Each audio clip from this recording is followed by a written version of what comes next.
Okay, I think we're all set. All right. I think we're good here. Alrighty. This is going to be a long one. Oh, boy. It's going to be a long... Oh, wait, the wrong controller. I'm not set. Okay, now we are. All right, but this is going to be a long 30 pages. I'm just going to say that right here. So, oh, boy. Oh, boy, oh, boy, oh, boy. All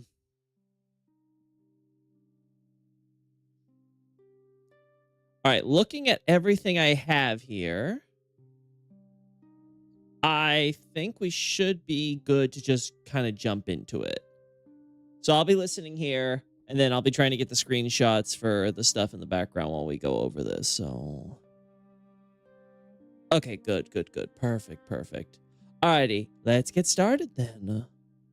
Also, anyone tell me if the music's too loud versus the text or what have you. Gotcha. So, gonna work or? Oh, let me do this. Hollows coming together to form a country isn't an absurd proposition. Hollowing has always existed on a scale in Dark Souls, with various examples of undead. There we go. Throughout the series exhibiting some degree of social cohesion, despite their hollowed appearance. The line between the physical and mental decay is more nuanced than exposited. The idea that they could form a state was therefore always theoretically possible. The problem is not the feasibility, but the practicality of such an endeavor. In all cases, hollows were forming niche communities in relative isolation. Outside those circumstances, the cursed would be immediately suppressed by decent folk in the wider world for fear of their eventual insanity. In the case of a mass outbreak of undead, any hollows still sane would be caught up in the same chaos, causing so much undeath in the first place. Insanity in hollows is thus a self-fulfilling cycle. And without a large enough population of the sane, it is almost impossible to establish an entire country. And yet, Launder managed to accomplish it. It is easy to construe this nation's circumstances as dire. Among our various face options for character creation, the dead look of Launder conveys the lifelessness of its population. Hollows typically have a decrepit and scraggly form just by nature of their bodies rotting, which plays into the terminology, muja, always holding a generic connotation of the dead, contrast to non-hollows referenced as the living. However, many of Launder's hollows apparently are physically aged, which also shouldn't come as a surprise. After all, factoring out infant mortality, death skews heavily among older generations. The longer you live, the more likely you are to die. While there are always accidents and war, most in any healthy society will reach middle age before they kick the bucket. This means a disproportionate number of undead will be elders, which naturally translates to a similar proportion of hollows. Launder accepts all these cadaverous sort, leading to every citizen looking like they already have one foot in the grave. It certainly isn't a promising sign for most body politics. Even so, the country seems to carry on just fine. Being immortal, the hollows don't need to concern themselves with the same needs, though doubtless they still enjoy indulging in the small pleasures like food and drink. As with other undead communities, their survival hinges more on morale, everyone retaining the collective strength of will to resist further hollowing. Barring a mass lapse into mental decay, there is nothing worrying with having Launder full of physical decay. Its cursed citizens can live some measure of normality by remaining united and dealing with those who do inevitably succumb to madness. If anything, Hollow Society's greatest threat would come from its possible neighbors. Indeed, as the only country publicly recognized as by and for Hollows, one might question how they approach foreign relations in light of the general attitude toward their kind. Luckily for Launder, it has a governing body to handle all these matters and more. The Sable Church is the only institution of authority mentioned to exist in Launder. Its founders regarded the saviors of Hollows in the Build Mask's description. We can thereby assume the country to be a theocracy where this black church dominates in place of the way of white.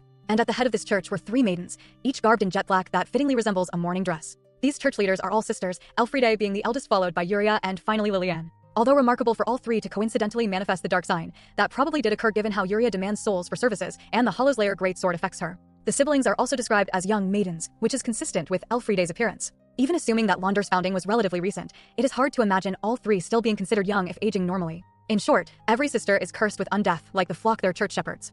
It is only natural that the country of Hollows be led by actual Hollows. The maidens died around the same time, potentially to the same cause, when they all became cursed. They subsequently hollowed before taking up their roles in the Sable Church, as exemplified by Yuria. The white hair attached to her build mask isn't her actual hair, her older sister sports brown, and hollowing doesn't whiten hair. If anything, the decay should cause balding like with generic Hollows throughout the series. Contrast this to Kieran's mask, whose very description in DS1 pointed out that the headpiece we wore included her ivory locks. The build mask's hair is more likely symbolic ornamentation, same as their black dresses. They don black and sport white hair to convey solidarity with these elderly walking corpses they guide. In Launder, these young ladies alone weep for the cursed and put effort into granting them a proper eternal rest, being wrinkly Hollows themselves. It is all about optics. As fitting as the funeral analogy is, that idea of creating a resting place for the dead who failed to die holds a deeper significance to the sisters' mission. The name Launder takes clear inspiration from New Londo, a country of undead whose name marked it as a haven under Aenor Londo's dominion. The Sable Church leaders build masks likewise draw comparison to the beaked masks of DS1 seal sorcerers, who held a similar spiritual role in New Londo society. Even the death motif was reflected in the small country's knights. The maidens blatantly wish to recreate a haven where cursed around the world can come together as one people. In that case, why make it a country for hollows specifically? Because the Sable Church is dedicated to the dark of the Darsign, its founders educated on the abyss of humanity as disciples of Koth. Descriptions to the Black Set affirm the Three Maidens Association, Yuria mentioning the primordial... Was that a mistake, or... Where is it?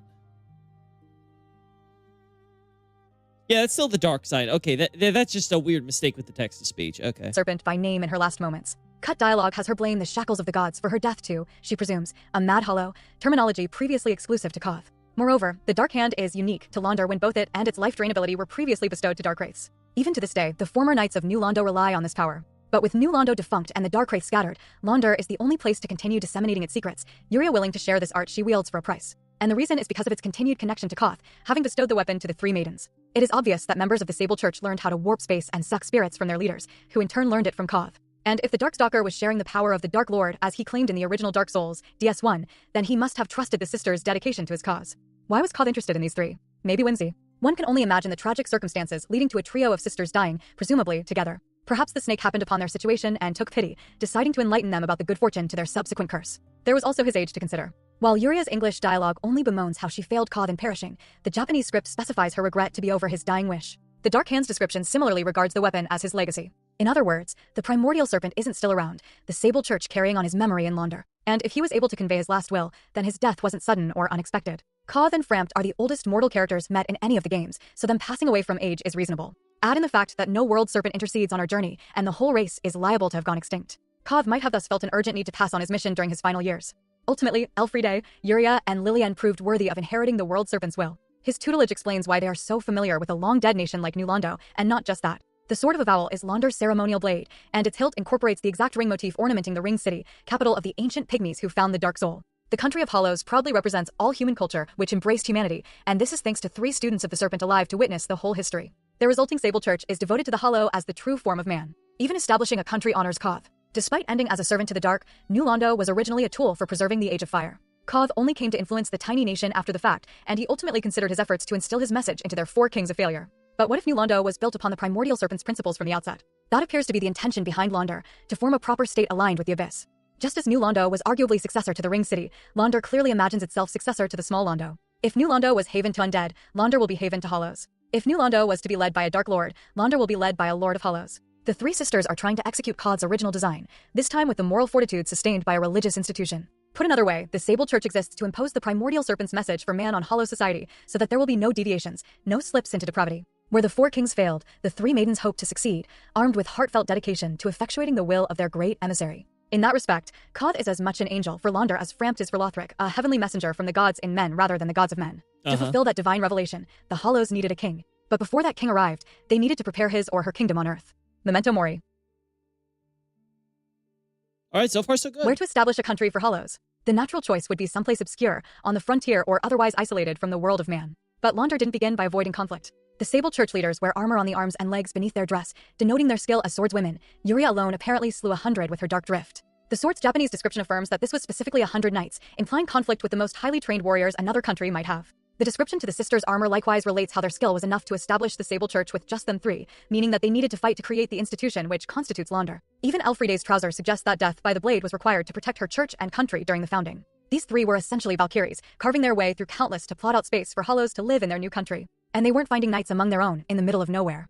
The Sable Church's holy book preaches salvation to all Hollows and conversely curses to all the living. Examining the scriptures, miracles like Dark Blade tell the tale of Hollow's hardships and battles, with the name Black Sword straightly linked to the Black Church and the sword used in its leaders' battles. Then there are stories like Dead Again, which blesses corpses to become dark bombs. Based on the name, the Dead's activation, it triggers the body's humanity into exploding, hence the blessing, which is nonetheless desecrating a corpse. Even so, the Japanese description encourages us not to hesitate because, in Londar, any corpses wouldn't be its undead citizens but the living who are ultimately incompatible with them. Basically, it would be the decent folk who lacked the respect to leave the dead alone, so Hollows shouldn't show them respect in death either, especially after first killing them for the hostility. And why would both cursed and uncursed be in Londar unless the former inserted themselves into the latter's society?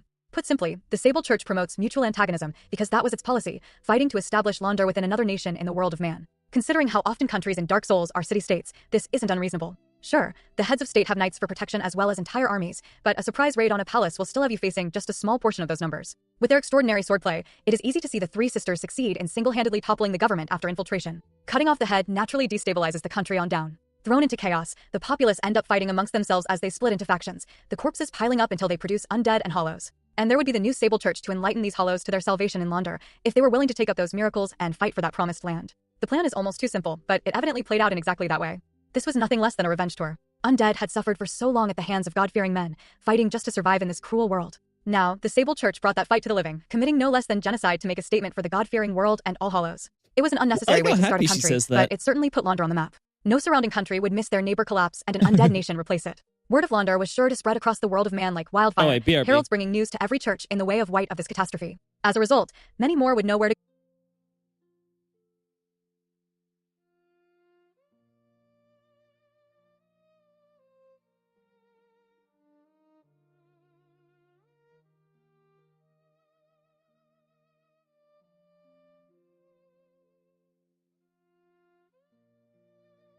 All right, I'm back. All right, back to it. Go if they ever did turn undead, a place that was easy for travelers to find relative to other countries. True to form, the Sable Church bent over backwards for Hollow's convenience. It came at the cost of its reputation, but the living were always going to abhor an undead state and call their dark arts profane and taboo. Now, Hollows had a home in Londor, once the discordant humans were cleared out.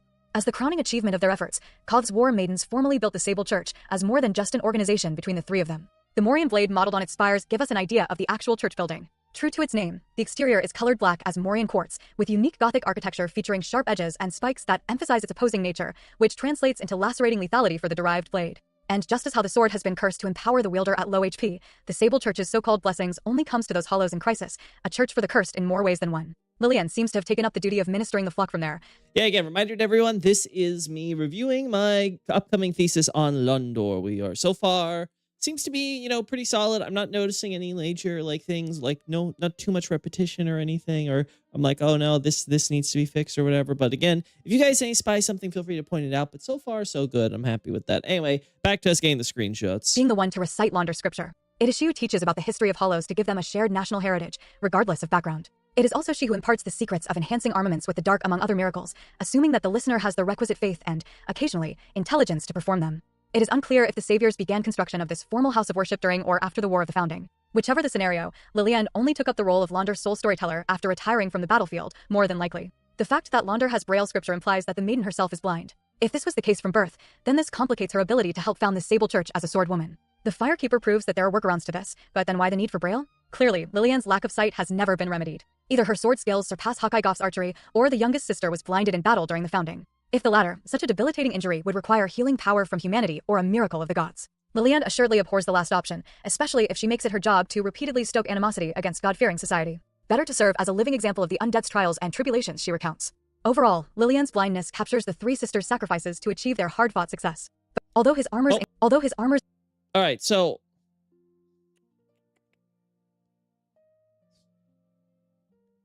the thing with this Lillian section, I still like it overall. But it's a little awkward because originally I was going to make an argument that maybe Yuria, Lillian, and Elfrida were undead but not hollow. But that fell apart. We found the evidence and stuff like that. So that's not working out there. So they're definitely, all three of them are, or were, I should say, hollows. Because Elfrida's not anymore. So all of that, I'm like, oh, okay, that makes sense to me. But now I'm like, if she is blind, if she's a blind storyteller, I have to wonder why the hell she's not healing herself with humanity now, right? I still have that option mentioned, right? But I would have made at the point I would have made the argument, oh, maybe she doesn't want to risk making herself hollow or whatever, right? She's trying to play it safe. But now I can't really make that case, but without it, it's kind of just still lingering there. So I'm like, either I have to think of a different explanation that I can quickly mention there for those two options, or I'm just gonna have to rethink this from the ground up and see if I made any mistakes anywhere. Anyway, moving on.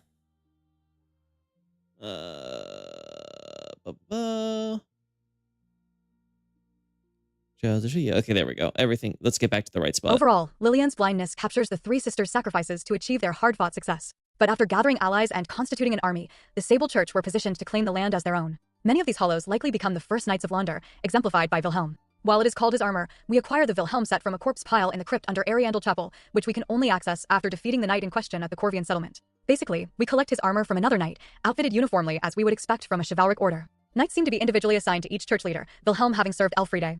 According to the description for his vow of silence miracle, these members of the Sable Church are all as skilled as their masters. Since Wilhelm additionally owns the Dark Hand, this must be thanks to direct instruction, perhaps from Elfriede specifically, going by how she later trained Corvian knights. It's a faction/political statement, obviously. I mean, it could be a political statement. Like I mentioned, the whole use herself essentially as a prop to kind of exemplify, like, look at what they did to me. Those terrible, nasty, God-fearing men or whatever, right? Like, again, it's very obvious that Liliane is supposed to be the propagandist, you know? Her job is to kind of, you know, spread the word of Londor and stuff, and it obviously helps there if she has this, like, pitiful thing where, like, oh, see, look at me, I have these terrible, like, you know, I'm scarred and deformed, but my resolve has never been stronger, you know, that type of thing.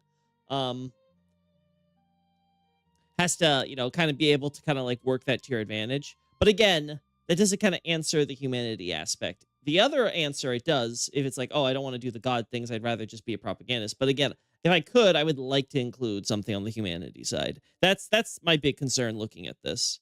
Anyway, first, okay, there we go. Many of these hollows likely become the first knights of Londor, exemplified by Wilhelm. While it is called his armor, we acquire the Wilhelm set from a corpse pile in the crypt under Ariandel Chapel, which we can... Oh, you weren't here for this, Yogo, but, I talk about that, like, I mentioned this at the beginning of the thesis, like, there's been precedents throughout the series of hollows, like, hollowing is not this thing, like, people treat it like, oh, no, if I hollow, I'm gonna become a guaranteed madman. That's not true. I mean, there's been plenty of examples throughout the franchise that show this is not necessarily the case. Our own player characters are one of the most prime examples, because we have, in 1 and 2, you could be hollow the whole game and you're still able to be normal. People will be like, oh, God, you're not looking really good or anything like that, but that doesn't guarantee that you're madness, right? Like, there's a certain point in your hollowing where, yeah, you're going to hit that juncture, but it's not something where it's like, no, you got the decaying face. That means you're already like a ravenous monster, right? There's very much a lot of flexibility there, right? So that's not the unusual part. Only access after defeating the knight in question at the Corvian settlement. Basically, we collect his armor from another knight, outfitted uniformly as we would expect from a chivalric order. Knights seem to be individually assigned to each church leader, Wilhelm having served Elfriede. According to the description for his vow of silence miracle, these members of the Sable Church are all as skilled as their masters. Since Wilhelm additionally owns the Dark Hand, this must be thanks to direct instruction, perhaps from Elfriede specifically, going by how she later trained Corvian knights. Regardless, they comprise an elite force of assuredly battle-hardened individuals. Although his armor's English description says that Wilhelm was once a hangman, this wasn't his occupation. The Japanese terminology more accurately describes a burial escort, someone who sees off the deceased in the funeral process, potentially as a participant. The wording is partially an inside joke from the developers. Wilhelm's armor, added in the Ashes of Ariandel DLC, replaces a cut set in the game files. This burial knight set would have belonged to an order whose gimmick was apparently dressing for a funeral on the battlefield. This scrapped idea of fancy black gilded armor for knights, giving their enemies a send-off, was later resurrected for the DLC and became Wilhelm's design, making the reference to burial in the final game an amusing allusion to the original concept. And from this, we can infer that Wilhelm was never any kind of formal executioner, just a knight who coldly ensured his every opponent would end up 6 feet under, not unlike how Uria supposedly buried 100 knights swinging Dark Drift. The man was merciless. With knights like these surrounding the Three Maidens, it is no wonder that Londor pulled through the civil strife that the Sable Church instigated. This is especially true when they possess spells like Vow of Silence, sealing all magic for both parties in their duel to the death. As the description acknowledges, the silence of Londor is always with its swordsmen, as only the sword never betrays. Hollows might not be able to put their faith in larger human society, or even each other, wagging tongues and fickle hearts, constantly leading them down a winding road to destruction. But they can trust a weapon to perform its function, quietly and forthrightly. And when it was just a matter of ability, that weapon would consistently deliver. For the new nation, the world was a cruel place, made crueler by the nature of men. That was the reality, and these undead were willing to face it. Their old lives among God-fearing frauds are over. Now, it was time for the dead in spirit to cut their own path. A massacre most fall. Among the most pressing questions for fans, none invite scrutiny like where Londor is located. The Hollow Pilgrims travel north to Lothric, implying that their country originates in the Old World. So, which country fell to Hollows? One possibility is that it is someplace familiar from DS1. There are Old World countries which now go unmentioned, such as Xena. However, that doesn't guarantee that the nation has been destroyed, let alone replaced. It may well still exist, but is simply irrelevant to the happenings in Lothric. The only one which reasonably has collapsed is Thorland, thanks to the religious revolution in the Way of White. None of these require Londor be the reaper of their demise. That leaves either a country never before mentioned, or established to no longer exist at present. And for the latter, the obvious candidate is Astora. Item descriptions consistently reference the country of nobles as ruined or fallen. In this case, fallen isn't limited to physical ruination, such as when falling into bankruptcy or falling into enemy hands. That last connotation may allude to the specific cause of Astora's collapse. Indeed, how does an entire nation get destroyed without having suffered some great catastrophe, like an undead outbreak or assault from a hostile force? Its people weren't wiped out, as some took refuge in Lothric. The dragon crest shield with the garrison on the destroyed bridge originated in Astora. Likewise, the rapier we loot from the city barracks might belong to any dual-happy noble, but the chest storing an Astora straight sword indicates that former knights did integrate into Lothric's military. The Astran knights buried in the Cathedral of the Deep surely also made their pilgrimage from Lothric. Even we can bear features of Astran nobles, down to their golden hair and blue eyes. The fire-linking country noticeably gained an influx of migrants from the now-ruined nation, the high-class ones at that. Overall, it appears that aristocrats escaped a terrible situation unfolding back home when they weren't willing or able to fight against. This might seem odd given that, before its destruction, Astora was the same as ever. The country still took pride in its noble blood, as captured by their fancy yet high-quality swords. We even learn that the knight's sword is modeled on an original belonging to the truly noble among them. This wording serves as a callback to the blue blood sword derived from Maiden Astrea, one of Astora's inspirations. And just as Demon Soul's sixth saint was noble in character as much as in pedigree, Astora's famed aristocrat demonstrated virtue wielding a blessed straight sword against the evil eye. The fiend's assault had apparently brought the country to the brink of collapse, making this noble the savior of the nation for defeating it. It is no wonder that the country conflated nobility with sacrality, all of its aristocratic ranking knights aspiring to reach that truly noble standard with their matching holy swords. Evidently, the refugees failed to meet the bar. Still, why haven't any of these nobles returned home? Even assuming that the reason they left was because of the incident precipitating Astora's destruction, they could just rebuild. Why give up the comforts of noble life, along with the rich and proud history accompanying it, to become part of another country? The destruction didn't stop Anri from visiting. Having taken the armor of one of its knights, it is no surprise that the fugitive from the Cathedral of the Deep, along with Horus, heard about Astora at some point. Maybe it was from a survivor who recognized the armor on their travels, but in the end, Anri understood that the country's name invoked homesickness and wished to also have a home to miss dearly. And the two did travel to that distant homeland, since Anri now owns the fabled sword of the one most noble and claims to be of Astora when we first meet. If an undead could adopt the land as a home and retrieve its ancient relics, so could genuine natives. The only countervailing reason is that the incident in question somehow preempted that possibility for them, and them alone. Enter Londor, a country built on the ashes of its predecessor, hostile to anyone missing the dark sign. It could be responsible for the sudden destruction of a nation in the events since DS1. It would also explain how Anri came into possession of such an ancient relic. If Astora was simply in ruins, why wasn't the sword previously looted by bandits, who were sure to be attracted to the valuables the nobles left behind? But if Londor took its place, then thieves would have a much harder time stealing from a ruthless theocracy which might collect these relics for themselves. The Sable Church bestowing the sword to Anri is equally as feasible in light of the Foe Knight and Horus being hollow. We also know that the two have connections to Londor, since Yuria is both aware of Anri's status and ropes the warrior into becoming spouse to a prospective Lord of Hollows. How convenient that an undead heads to Astora for a proper home and ends up becoming a hollow of Londor. It is not just Anri with suspicious connections. Why are so many knights of Astora buried at the Cathedral of the Deep? Because they sought cleansing from the deep pool. We can see from the crest shield left on the earliest graves, in fact, that Astoran knights were among the first to hear rumor of the Holy Spring and try it out, before there was even a church. Keeping that all in mind, the refugees must have suffered from either undeath, which wouldn't be tolerated in Lothric, or the Dark of the Abyss. For the latter, survivors could theoretically live with and hide mild corruption up to a point, though they would inevitably need to seek remedy to their symptoms, especially once they have fair and keep at their doorstep. This begs the question of why a disproportionate number of knights, defenders of Astora, would be afflicted by the Abyss before fleeing to Lothric. The straightforward answer is that the source of the country's destruction employed the Dark of humanity, like the Sable Church. Between the Dark Hand and its miracles, the foundation of Londor presents the exact threat to Astora's continued existence.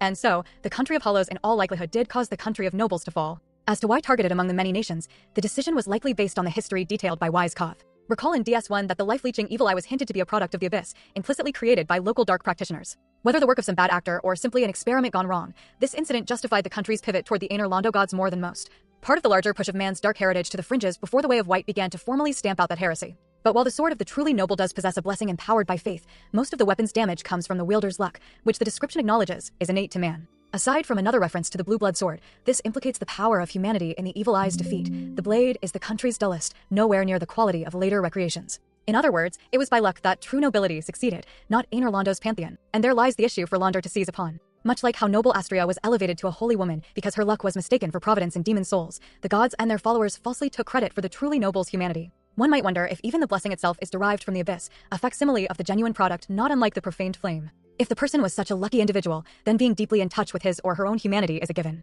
Perhaps the noble prayed for the strength to save dear country, a fervent will which by chance stirred the dark soul sealed within to infuse the weapon in hand with power. The hero's faith would have been rewarded by the dark, the evil eye's defeat blessed by the good fortune inherent to it. Man was the cause of Astora's problem, but also the solution, not any so-called god. And yet, the gods used this opportunity to paint the Abyss as inherently a threat, subverting the country's future on the basis of a lie. Therefore, conquering Astora and turning into Londor was the perfect statement to the world that mankind were reclaiming their forgotten heritage, making right the wrongs of the gods. After Koth shared the true history, Elfriede, Yuria, and Lillian knew exactly where to create their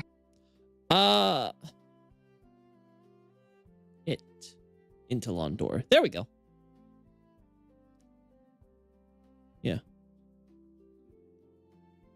After Koth shared the true history, Elfriede, Yuria, and Lillian knew exactly where to create their haven for hollows. If Londor had to replace an existing country, it must be one where God-fearing society wouldn't fail to notice, even should most miss the symbolism behind the gesture. Recall also in DS1 that Astora was located in the Old World, along the northern border between the world of man and Loredran, but still very much integrated in the cultural sphere. This enabled the refugees to flee further north to Lothric, and it allowed the Sable Church to insert itself right in the middle of the fire-worshipping scene. Add in that past perverted by lies, and the land of nobles simply checked all the boxes. Finally, the maiden's knowledge explains why Londor preserved the lucky sword for Anri to later inherit when they might have otherwise rejected it as a holy relic. They recognized its true message for man.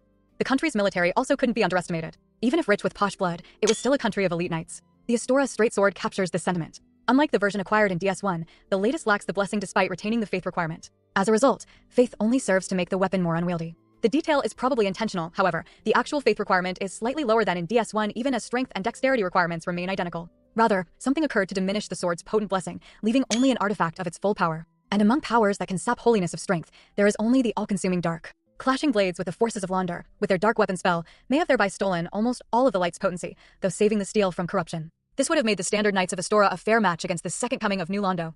Meanwhile, the Astora Greatsword possesses neither a blessing nor faith requirement. Instead, the Ultra Greatsword focuses on being the lightest of its class, using its hard, sharp blade for thrusting. It is essentially an oversized rapier used in their duels. It even features the charge skill otherwise limited to spears and halberds. Clearly, not every weapon of the high-ranking knights embodied the truly noble one's legacy, with the Japanese description confirming that the rapier-like greatsword was bestowed only to select knights, presumably those who were simultaneously physical overachievers and spiritual underachievers. Their threat uniquely came from impaling opponents before they could even get close enough to engage in a proper clash. That may be why the owner became corrupted before the sword, buried as a hero in the Cathedral of the Deep's graveyard. They would give Londor even more trouble, though the Unchosen Knight's defenses were similarly resilient. The crest shield plainly differs from its DS1 counterpart, greatly mitigating damage of the dark variety instead of general magic. This change can be partially blamed on how the blue crest shields from DS1 have now become a quartet with the addition of 2 from Dark Souls 2, DS2, each specializing against a specific damage type. The Spirit Tree crest shield similarly resists lightning to a far greater degree than its Dark Souls 2, DS2 counterpart. This leaves only the Dragon Crest Shield and Golden Wing Crest Shield to accurately reflect past iterations, at least so far as fire and magic are concerned, respectively. With the blue shields no longer a Astora exclusive, From Software needed to better distinguish them all from each other. The Spirit Tree Shield, as a result, lost its ability to parry spells like the Golden Wing Shield, while the Crest Shield was made to not overlap with that same spell-parrying shield's magic resistance. By incorporating the DS2 shields into the DS1 shield's elemental niche, the developers simply had to pick one or the other. Granted, that doesn't necessarily make the changes arbitrary. Recall that the Holy Tree depicted on the one shield is Quella, who was worshipped as a god in DS2. That notion of holiness can justify the lightning association. Being especially apt at channeling the power of sunlight would also explain previous hints to the tree's deep investment in the Age of Fire. In the same vein, the Crest Shield originally appeared in a game where the dark wasn't a dedicated damage type, instead relegated to the magic attribute oftentimes. It may have always been intended to represent Pious Astora's stance against the unholy. The descriptions to all 4 shields likewise mention how they are tinged with magic power like the 2 in DS1, and even the 2 in DS2 made mention of a similar enchantments. It didn't affect the variance of elemental resistances in those games, so the effects of magic power has never been consistent. Put simply, discrepancies with the Crest Shield from DS1 can be ignored. Altogether, Astora's Knight possessed both powerful offense and ironclad defense to counteract the dark wielded by Londor. Even with the Sable Church's expert swordplay and effective miracles, conquering the land wouldn't have been easy, just as indicated. Whether it is in terms of history, symbolism, or military, there is simply no country more viable as the 3 maidens' target for attack. And despite the difficulties with their choice, the sisters' decapitation strike ultimately proved fatal. Without leadership at the top, Astora couldn't hold together against the chaos, confusion, and multiplying invaders. What noble fighters didn't flee in the face of the abyss met a miserable end, to say nothing of the innocents. Come the conflict's end, Astora as a sovereign country no longer existed. In its place emerged the state of Londor under the Sable Church. People may speak wistfully of the country of nobles, but for the Hollows, there was nothing more noble than a land just for them. Funeral Party. A country of Hollows, naturally, develops a unique culture. Titanite is considered to have grace in Londor if it becomes a hollow gem, the stone itself looking to grow heart roots from hollowing. Yep. Most likely, a portion of the curse is passed on to the Titanite through a similar process as a purging stone. It can't be simply from proximity, as no shortage of hollows hold Titanite. Corvian storytellers conversely insinuate that the curse can be extracted willfully. It isn't enough to substitute for a purging stone, but it does transform the bondstone's properties differently from a dark gem. It not crystallizing, for instance, suggests that the stone isn't overwhelmed by raw power. If dark gems result from ownerless humanity, then the humanity in hollow gems must be infused along with power from the ring of fire constraining it. In effect, these are dark sign gems, the power refined as much as restricted. The result is that while dark weapons can be wielded through faith or intelligence, hollow weapons draw upon luck like Anri's straight sword. And conveniently, being hollow grants bonus luck. Even without that utility for the fortunate, it is easy to see why citizens want to believe that their curse is a blessing. Too often, they are forced to hide their decrepit forms due to wider sentiment. The untrue white ring makes them appear like a friendly phantom, while its dark counterpart simply lets them appear unhollowed. The irony is that this lie only reinforces the stereotype of hollows being weak and deceitful, making them abhorred anyway. They are not just disgusting to look at, but disgusting to look at and hide it, the nerve. There is a reason that the poison coating throwing knives in Launder is ridiculed as the blood of hollows committed to the form of man they know thanks to the gods' lies. Average humans see the cursed as the height of sin, making any attempt at honest interaction futile. When faced with such hostility, why not embrace deceit and be the underhanded sinner the living so desire? At least then they might get through one day outside home without issue.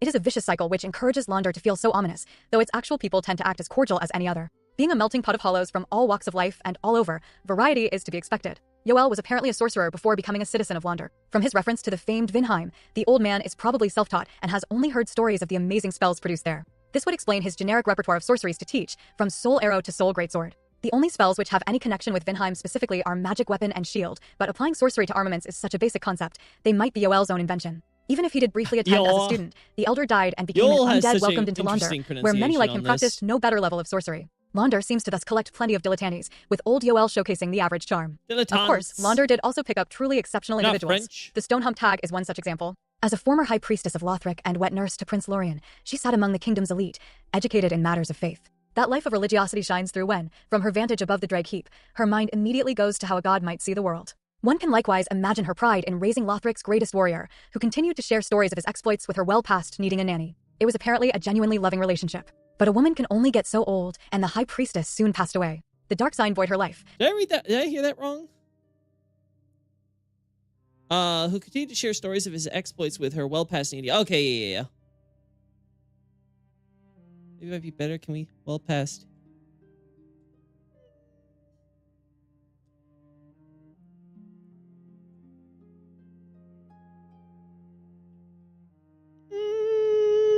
Yeah, let's include it.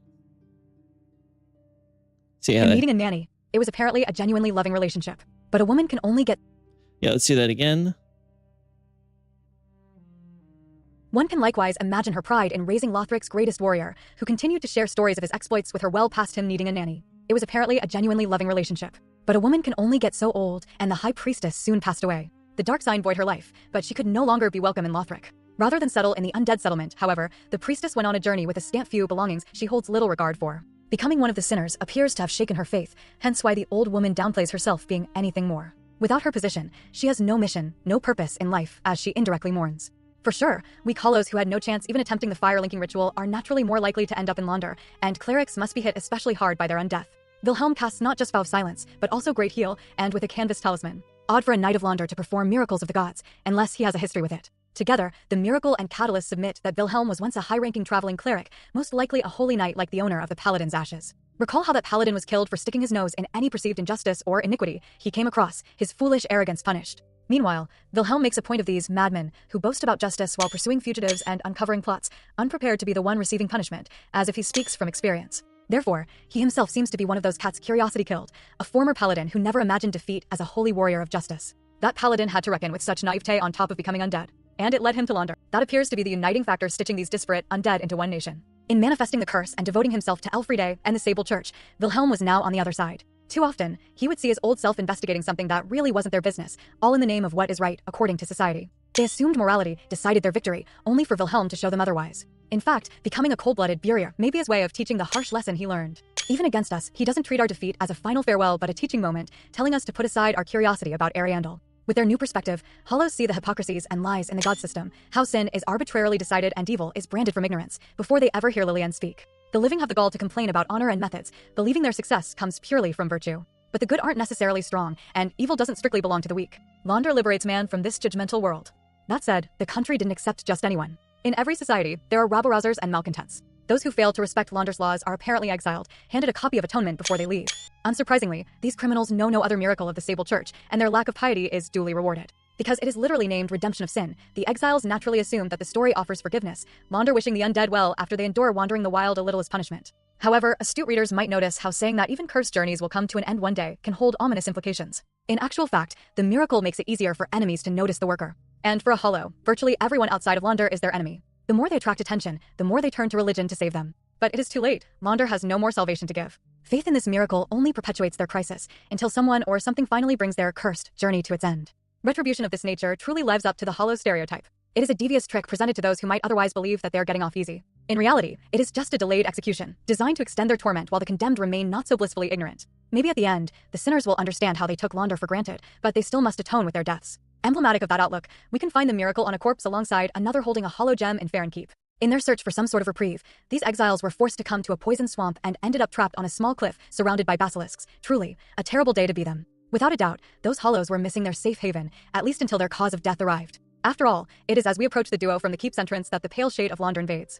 The hollow is one of the country's assassin, dressed in ghostly white. There is a certain irony to a country represented by a black church casting a white shadow, but the assassins do their job. The gold mask of a kindly woman smiling invites people near, but it is still a shriveled face of gloom underneath, readying the kill with neither honor in their battles nor cheer in their victories, just the same disheveled moans. Predictably, the men are feared as harlots of death, seducing the unsuspecting in spite of their abhorrent station. And the foreplay? Quick steps around the target with mannequin claws, poison knives thrown in between. If that fails, witch tree branches to quickly cast sorceries like affinity. Worst comes to worse, there is draining the life out of them with the dark hand. Because so many of their tools were only more widely available in DS2, it is possible that assassins are recruited or trained in the new world. Regardless, a pale shade's appearance so close to exiles suggests that he was sent to be their executioner, once there was no place left to escape, and it is a miracle finding them.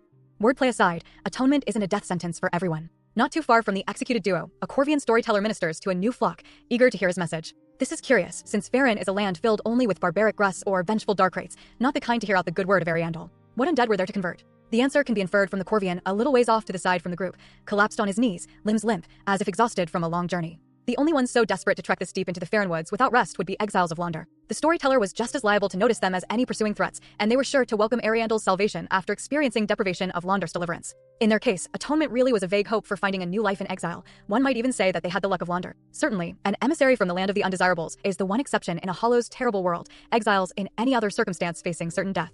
But even if some did manage to escape their Pale Reaper, this system of exile showcases how little the Sable Church tolerated misbehavior. It didn't matter where the hollow originated. Like any decent country, law and order was paramount, though issues in society still persist. Take hollowing, for instance. Regardless of precautions, undead going mad is inevitable. Whether from fatal accidents or losing heart, a certain percentage of the population would become soul-starved monsters assaulting anyone, something that Yuria and Wilhelm both expressed disdain about.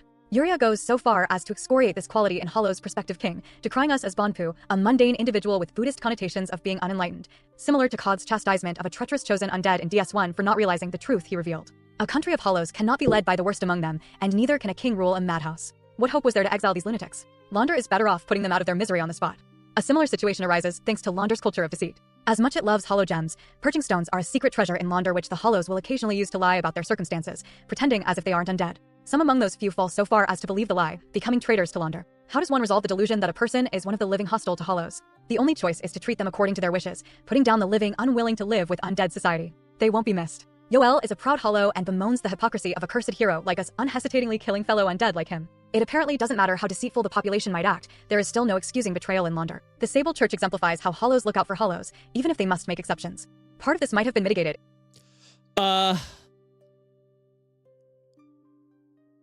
Let's add in daily life.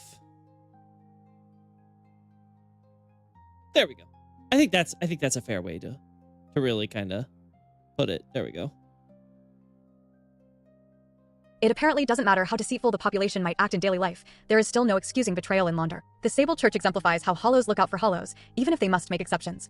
Part of this might have been mitigated if they relied on traditional methods to stave off the curse. But Yoel is amazed to see an undead bonfire in Firelink Shrine, insinuating that none exist in Londr. The reason is clear from its connection to the gods. The divine mystery may be intriguing to the sorcerer, but not the Sable Church's dogmas. Yuria and the Pale Shades do drink Estus for healing, but that might be because they are currently operating in Lothric where the bonfire is prevalent. Do as the Romans do, as they say. Back home, they aren't willing to sacrifice bones of even their criminals and malcontents to bask in the first flame's warmth, apparently. The common hollows are sure to discard any Estus flask they might own before joining Londr. They will have no use for it. But without the heat of the bonfire to keep them sane, they must turn to more dubious means of alleviating the dark's gnawing. That need ironically left them at the mercy of the gods anyway, a particular god named Velka. The fourth last thing.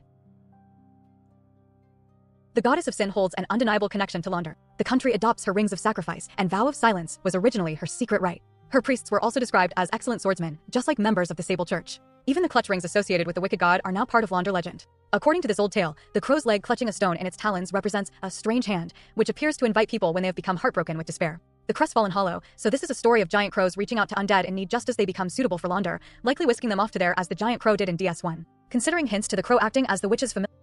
That?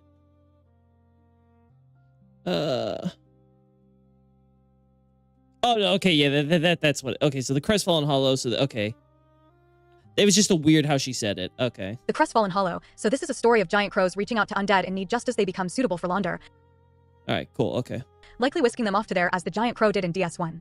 Considering hints to the crow acting as the witch's familiar, it implies that Velka had her servants find and collect prospective citizens for the Sable Church early on, resulting in it becoming legend for later migrants. Such a peculiar invitation was no longer needed once the country of Hollows became better known, but it nonetheless involves the god in Launder's origin. It appears that Koth wasn't the only one mentoring the three sisters until they established a nation. This might explain why Yuria wields Dark Drift. In DS2, the katana belonged to a Dane, overseer of the Undead Crypt, and was previously property of his creator, Nito. However, there were oddities which possibly hinted that Velka who actually created it. Even if not, she almost certainly had passing familiarity with the weapon due to her collaboration with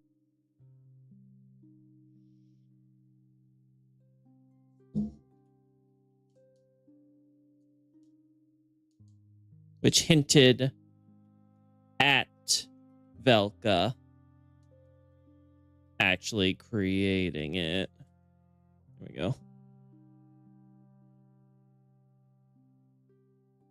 However, there were oddities which hinted at Velka actually creating it. Even if not, she almost certainly had passing familiarity with the weapon. There are oddities with that. Let me go back to it, see if I mixed anything. The crow's leg clutching a stone in its talon represents a strange hand, which appears to invite people when they have become heartbroken with despair. The crestfallen hollow. So this is a story of giant crows reaching out to undead in need just as they become suitable for Londor, likely whisking them off to there as the giant crow did. And yeah, this part is where, okay, this is where it gets a little odd. Do we need the to there? I don't think so.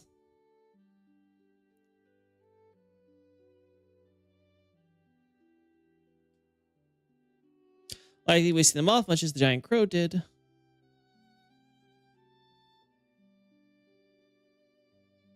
Oh, I see why I put it there, because likely whisking them off. I think whisking is fine, I think. I don't want to say carrying again. Yeah, there's nothing else that's really good for that.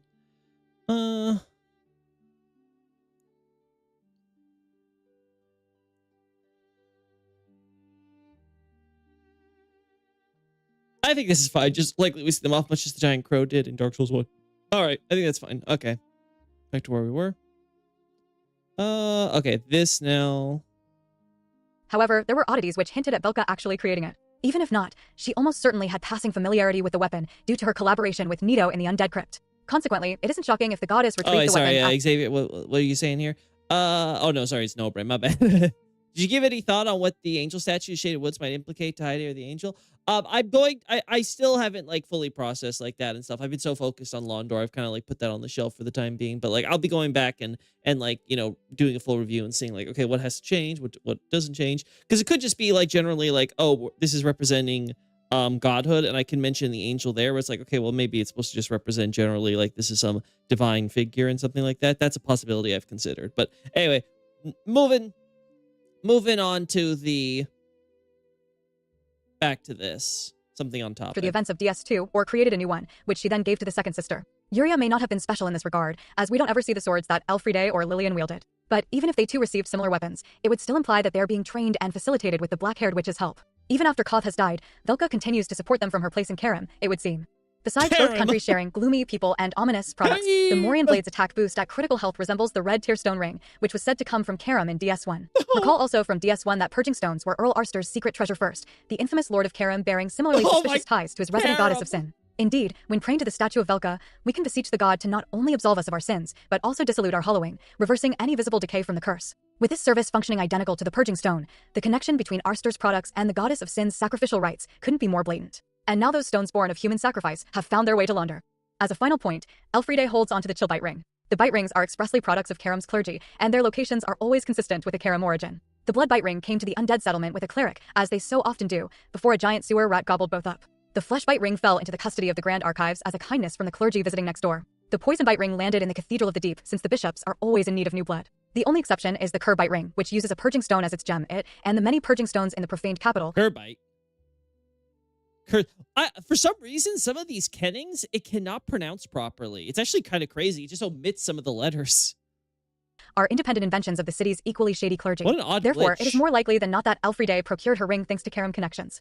Velka seems to even be using Londor to help her maneuver. Recall the body with the ring of sacrifice failing to infiltrate Irithyll. If this was a spy acting on her behalf, then it is also possibly one of the Hollows who own them. A pilgrim in service to Yuria does slip into the city successfully, disguising herself as a statue in the Church of Yorshka, so it isn't beyond the pale. A similar situation arises within the High Wall of Lothric, where we also find pilgrims, the ring of sacrifice left on a corpse that failed to scale the buildings. Yet another ring lies in the consumed King's Garden, its owner face down in the toxic swamp after barely entering. The one ring not tied to an obvious spook lies in the Road of Sacrifices, its holder dangling from the Crystal Sage's Academy. Given the location, this may be just an exile, lagging behind the others in Faerun Keep. Back in Irithyll, however, there is a body sitting in the prison pen with Dories. It carries the witch tree branch used by the Pale Shades, one of whom can be summoned to help slay Sullivan. This assassin apparently got caught by the Pontiff's Knights. The clutch rings of Launder legend leave no further uncertainty. As already established, the dark clutch ring in Irithyll dungeon betrays another infiltrator, looking into what Pontiff Sullivan has to hide. The magic clutch ring is likewise collected from a corpse inside Irithyll, hanging from a broken balcony behind an illusory wall. With the Pontiff's revived sorcerer knights currently out on patrol, this must be a spy among their number, the Hollow executed on the spot and quickly hidden as the true knights move on with restoring order to the streets. The lightning clutch ring implicates a Launder citizen who tried and failed to breach Archdragon Peak. The fire clutch ring shows another spook embedded among the zealots in the undead settlement, ironically getting burned by that same fanaticism. Consistent with all these locations is that they are where Gwyn's children survived, at least in the general region. Launder seems to be helping the goddess monitor and manage the last of the gods. The assistance goes both ways. A functional country of hollows must terrify the world of man, yet nothing would suggest that Launder is constantly beset from all sides. Shouldn't a country which so openly embraces the dark be unacceptable to God-fearing men? Why haven't the various countries formed a united crusade against it? Perhaps because the Way of White is compromised by Kaitha, the god in Karam leveraging her authority to convince churches throughout the old world to moderate? The only one who might surpass Velka's influence over the region is Gwyndolin, and he was being imprisoned by a faux pontiff. Oh man, that one got me good. Like after Karam, we now have Kaida. Oh, poor Kaitha. Poor Kaitha. The funny part is, for all we know, that's actually accurate. I have no idea how you're supposed to pronounce Kaitha's name because it's so different from the Japanese Kwato. Like, it's one of those cases where, like, the devs came up with their own name to replace whatever stupid thing the DS2 devs came up with, and I love them for it. But, you know, for all I know, text-to-speech is the one that's got this all right. I may be using the term foe a bit too much, though.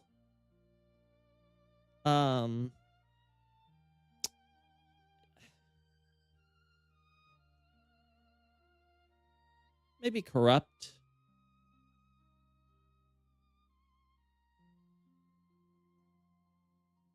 Yeah, I think that's fair. No, this is better.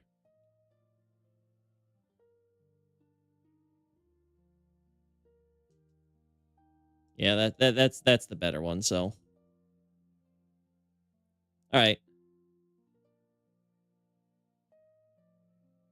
All right, back to Kaida. The only one who might surpass Velka's influence over the region is Gwyndolin, and he was being imprisoned by a self-proclaimed pontiff. With Sullivan himself immersed in dark magic, he wouldn't feel invested in the geopolitical situation of some far-off country. As a result, Velka could cushion Launder from consequences, insisting to the world that she is already containing the threat or needs to await a better opportunity to strike back. Between that and delivering her various products, the Hollow's assistance to Karam in these covert operations are a fair trade. None of this is surprising when factoring in the Goddess of Sin's clandestine goals. DS1 subtly indicated Velka to be Koth's collaborator, helping to undermine Aner Londo from within. Her actions always left plausible deniability about her involvement or intentions, but associating with the primordial serpent's maidens and their subsequent country reinforces the truth of her treachery. The witch has never forgiven Gwyn or the Medials for their treatment of her and her daughter. Destroying everything the so-called Great King held dear has been her revenge. The arbitrator of the truth of her treachery.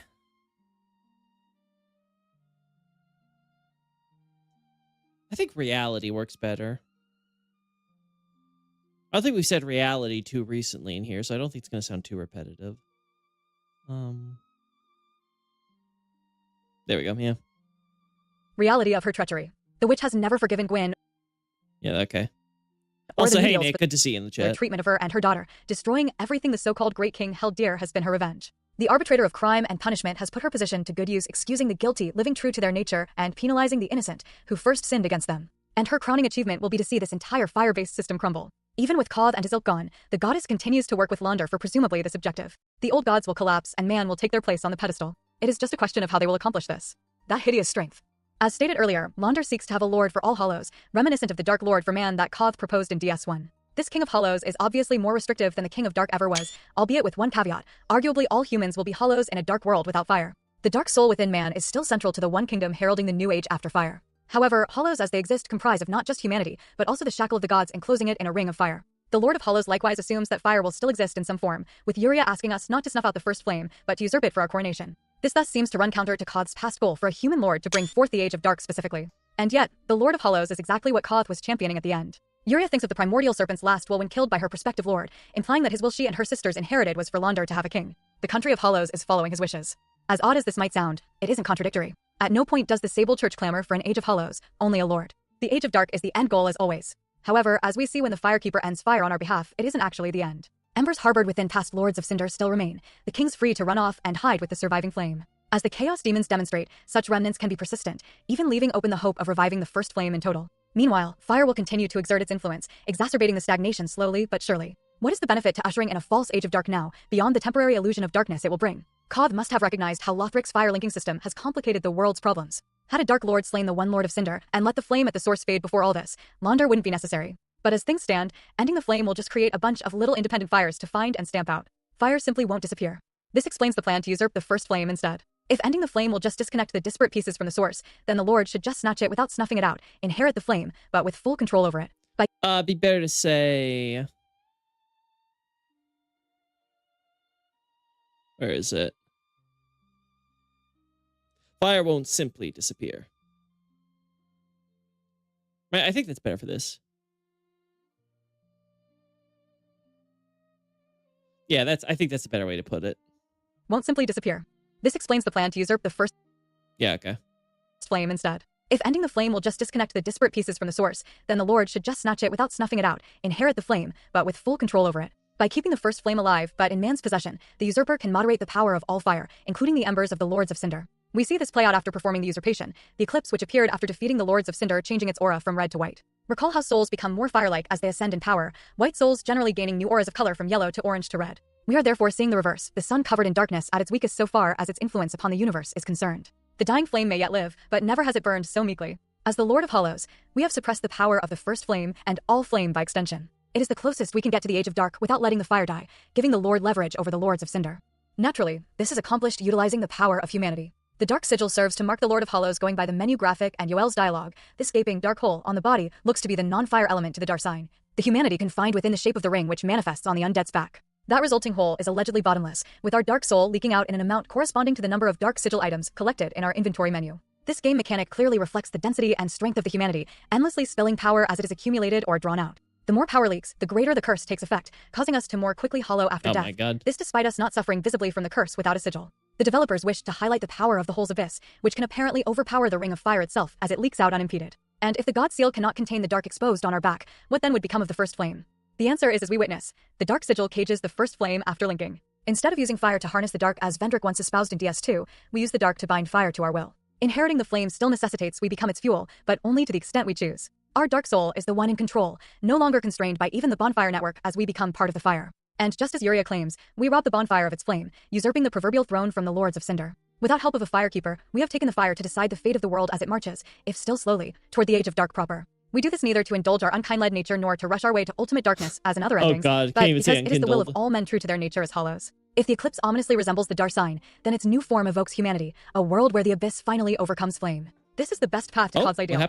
With all that established, we evidently weren't the Sable Church's first attempt to crown a king. Before her death atop Firelink Shrine's bell tower, our Firekeeper's predecessor returned from the abyss with the power to alleviate her hero of the Dark Sigil. This implies that Londar sent someone with the whole of a fused humanity through Lothric's fire linking system once before. The Firekeeper apparently thwarted this plan, having learned how to use her nature as a vessel of humanity to absorb all that power the dark sign was leaking out before the champion could link the fire. The timing is reasonable. Recall that Firekeepers are replaced once they succeed in guiding one hero into becoming a Lord of Cinder, as a precaution. The only known lords within the past century or so have been Yorm, Aldrich, and the Abyss Watchers, the last taking place a few decades or more prior. This leaves plenty of time for the previous Firekeeper to operate before ringing the bell awakening us. Serving Londar's would-be king would be limited only by how long she might survive with a corrupted soul, perhaps years. In short, the Sable Church set up a Lord of Hollows long before our journey. And who is this failed candidate? Elfriede. Upon seeing her disembodied soul, Yuria laments the pitiful sister who abandoned Londar after turning to unkind-led Ash. Why cast the country she helped found aside unless her becoming Ash was somehow connected? Unkind-led typically result from a failure to link the first flame. Why would Elfriede make the attempt when simple fire linking is antithetical to her church's goals? Moreover, her form as Ash lacks any indicator of hollowing. Even if she no longer considers herself part of Londar, why remove her curse? Since we lose our hollowed appearance after the Firekeeper suppresses our Dark Sigil, it logically follows that Elfriede endured something similar. She does immediately recognize the Dark Sigil of a potential Lord of Hollows. In other words, the oldest of the three maidens likely bore the sigil which the Firekeeper had soothed. The woman tried to become Lord and failed. As the oldest of the Sable Church's three leaders, Elfriede is the natural choice for Londar's king. Current events in Ariandel likewise showcase the woman's authoritarian tendencies, meaning that she definitely possesses a willingness to rule over others. So great was her ambition, Yuria assumes that fueling the Lord with her soul would fulfill her truest desire. After Cod's death, Elfriede likely believed that she was the one destined to fulfill his wish by becoming the Lord of Hollows. Just as it would have been the eldest sister's responsibility to take care of Yuria and Lillian growing up, she would now take charge of protecting the true humans in the New Age. But this ultimately did not come to pass. Elfriede linked the flame and instead turned to ash. Her hood and hair even hides a burn scar. Generally, undead bodies are restored to their original state from before first death. Even unkind lead tend to bear no visible signs of burning. But considering Elfriede's circumstances, this may well be a lingering scar from her fire linking. If so, then she suffered an especially nasty incineration for her efforts. In truth, the burning is proof that something went wrong. Looking at Fried's soul, the nun is nothing like your typical heir of fire. Rather than the standard boss soul, hers appears as a long, thin black and white wisp, almost resembling a flame. We can presume that it is the source of the black flame smoldering within her, which flares up for the final phase of her boss fight. Elfriede bestowed the onyx sword harboring these same flames to her knight Wilhelm as a parting gift, so they have existed since before abandoning Launder. In that case, why would a hollow retain the power of black flame, to the point that it defines her soul? Black flames are ignited from humanity, yet the soul in the menu graphic looks nothing like a dark soul. If the shape as a lick of flame is intentional, then her humanity burned in such a way that it consumed even her other soul, akin to deep souls. What would cause humanity to burn to that degree except when there is so much of it to burn a bigger flame? And it is the dark sigil that accumulates the power and amount which might feasibly raise that exact flame. Put simply, Elfriede's body couldn't properly contain the power of the first flame with just her dark sigil. We undergo something similar during our own usurpation ritual, falling to our knees clutching our chest in pain after inheriting the fire. Taking in the world's most powerful flame in its entirety unsurprisingly comes with some growing pains. But after taking a moment to process, we successfully internalize the flame as Lord of Hollows. In Elfriede's case, inheriting the full first flame overwhelmed her. While her body struggled to isolate the fire within her bottomless black hole, the burning disparity ignited the dark, causing it all to burst into a conflagration. As the black flame pyromancy alludes in its Japanese description, fireborn of the abyss cannot be separated from man's flesh, for it burns off the dark soul flowing through it. In effect, Elfriede's body overflowing with humanity's power had become a giant tinderbox, and the first flame triggered the explosion. The black flame threatened to consume her body utterly, leaving nothing but ash. This is likely where the previous firekeeper stepped in. The current keeper defers to our will when it comes to accepting forbidden eyes or smothering the flame, going so far as to keep our betrayal confidential as a knowing accomplice. Her predecessor was probably similar, realizing Elfriede's plot to some extent, but cooperating nonetheless. At most, she took the time to learn how to alleviate the curse should it prove necessary, maybe plead for her hero to reconsider the usurper's path. But the leader of Launder wasn't going to suddenly have a change of heart, and ultimately, the keeper serves the undead hero's mission, whatever it may be. That is the lesson our current keeper apparently took from her training, and her mentor undoubtedly gave off that impression. Shared disposition notwithstanding, the previous keeper must have stepped up to save her hero from total immolation. Even if servile to her master's will, survival was assumedly preferable, whatever the consequences. How to kill a flame at its source? Deprive it of fuel. And so, she absorbed the dark sigil's humanity along with the curse manifest. The result? Fried's enduring undeath was able to reconstitute her body as ash. The black flame left lasting damage upon Fried's soul, with a smolder remaining within her, but the maiden herself survived. And all it cost was the firekeeper becoming corrupted. She continued to serve countless more failed linkers before the corruption took its toll, maybe because her body and soul were already optimized to handle the gnawing humanity. How convenient that it is only when manifestations of the abyss, like the pus of man, began to surge that the keeper's health started to deteriorate rapidly, just as she went to ring the emergency system. The imminent age of dark is likely what roused her corruption into becoming terminal, ironic in light of her passive contribution to it. Meanwhile, the unkind-led hero the keeper once served had escaped before she could be sealed in the cemetery of ash like the others, returning to Launder a failure. The Sable Church learned a lot from this incident. For one, the dark sigil wasn't enough to control the first flame, the body itself needed to be capable of containing it. In this respect, Elfriede proved to be an excellent test case. Recall that unkind-led ashes are natural vessels for flame, Elfriede demonstrating just that with how black flame continues to— Did I spell it differently? Okay, I did. I was like, why are you pronouncing it like that now? There we go. Again, this is the nice thing about having this done. I probably would have overlooked that so many times I've read that name. All right. Start from the beginning. The Sable Church learned a lot from this incident. For one, the dark sigil wasn't enough to control the first flame, the body itself needed to be capable of containing it. In this respect, Elfriede proved to be an excellent test case. Recall that unkind-led ashes are natural vessels for flame, Elfriede demonstrating just that with how black flame continues to smolder within her despite everything. Basically, Launder requires an unkind-led to be their Lord of Hollows. This cannot be Elfriede, apparently, most likely because of the black flame inside her. With that flame a part of her very soul, she cannot easily remove it. Therefore, if they were to stuff her with more humanity or draw out the existing power, it may well cause the fire to spread and revitalize her self-immolation. This means that—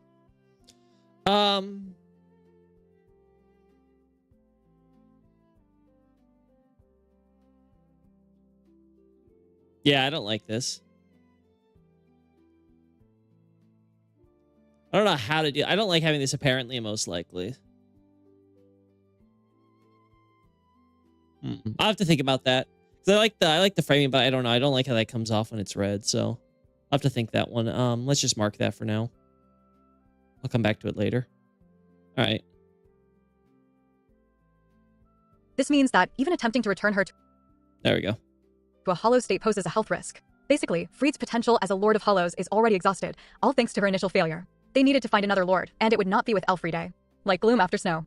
Following the Black Flame incident, it is easy to see why Elfriede decided to abandon Launder. Once we have met the maiden in Ariandel, Yuria will notice a nostalgic, sweet scent upon us, warning how sweetness can cloud pride in the Japanese script. This comes across as wordplay, being sweet potentially holding connotations of naivete, indulgence, and inadequacy. Put another way, Yuria suggests that Elfriede's overoptimism, while dearly missed, is what ultimately brought her shame to herself and Launder. Harsh as that might sound, the sister in question is liable to have agreed. The onyx sword was crafted to resemble flame, an obvious reflection of the power infused into it. Bestowing the blade was thus a silent explanation to Wilhelm as to why their time as master and retain was coming to an end. The black flame made her, for Launder's purposes, an invalid, and the sword's woman couldn't suffer the humiliation. That's a weird one to have missed. Retainer was coming to an end. The black flame made her, for Launder's purposes, an invalid, and the sword's woman couldn't suffer the humiliation. Indeed, the only reason for Elfriede to abandon her people is personal pettiness. Having sincerely believed that she was the rightful king, the revelation that she never would be must have been soul-crushing. The role is no figurehead. Just as the Age of Fire's devotees wish for the flames to guide us, Yuria prays that the Dark Sigil will be our guide, and one of the pilgrim's dying wish is that we, in turn, guide all of Launder in Japanese. No, this is me reviewing the draft right now. So again, guys, I'm going over. If you guys find anything that, the text-to-speech or I am missing, feel free to bring it up. But right now, we're just kind of reviewing it all. We've got a few. We've found a few now as we've gotten through the first 2/3 of this. So far so good. Dialogue. The same dialogue narrated over us taking up the mantle. Serving as Launder's guide into the New Age is a King of Hollow's primary duty, and Elfriede could no longer fulfill it. Why stay as a leader of the church if she couldn't become the true guide? Yuria doesn't have these same pretensions. She is more than happy to serve as mere counsel to another, just as the primordial serpents were willing to bow their heads to a Dark Lord. But for Elfriede, it was apparently impossible to accept. None of this demanded she leave. The youngest sister Liliand made the most of her disability for benefit of Launder, and the onyx sword itself is proof of the Black Flame's utility to the nation's arsenal. Giving a knight like Wilhelm a share of such power further reveals how much she respected him as her bodyguard and more, and he in turn is proud to wield it. Even if she could no longer be one herself, her skills and disposition were very much welcome in the country of Hollows. Still, Elfriede simply couldn't separate Launder's mission from her ego. She was to be the Hollow's savior, now she just looked like a fool. While it is selfish, her damaged pride does seem to have been well-meaning. To be regarded as sweet betrays an aura of genuine love and kindliness. The problem was that Elfriede was spoiled by her position and her confidence. By the time she realized her hubris, she felt stranded from everyone else. The women envies those who have a place to belong. God, why'd you say it like that? For her, staying with her imperfections, the constant reminder of how she was lacking, only inflamed her insecurities and sense of isolation. And so, after making her formal goodbyes, Elfriede departed Launder. From there, she ended up in the painting world, which was probably planned from the start. The chillbite ring she carries protects against the cold. While it is easy for her to procure this thanks to Launder's Karam connections, it is hard to believe that she meandered into this snow-white land and just happened to bring the perfect ring. More than likely, Elfriede was aware of Ariandel and deliberately went there for a refuge from her troubles. In fact, given Karam's involvement, it may well be Velka who informed her about the painted world, providing the ring as part of her recommendation. Considering the goddess of sin's relation to Ariandel's prophecy, she certainly has motive to direct Ash there. One might even question if the witch knew how events would play out, going back to the botched usurpation, and chose to not interfere. But putting Velka's possible machinations aside, the oldest sister knew that she was going to a place for outcasts like her, where she could again feel belonging.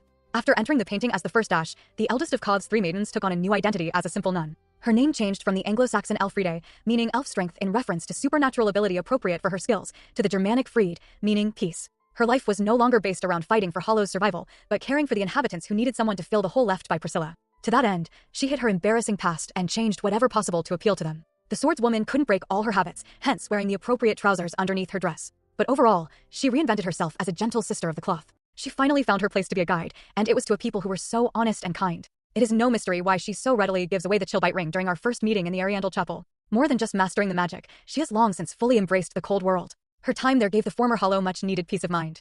It is no wonder that she has become so ideologically possessed by the painting's preservation. After spending so long with Father Ariandel and the rest of the undesirable S, she truly came to love this place as home.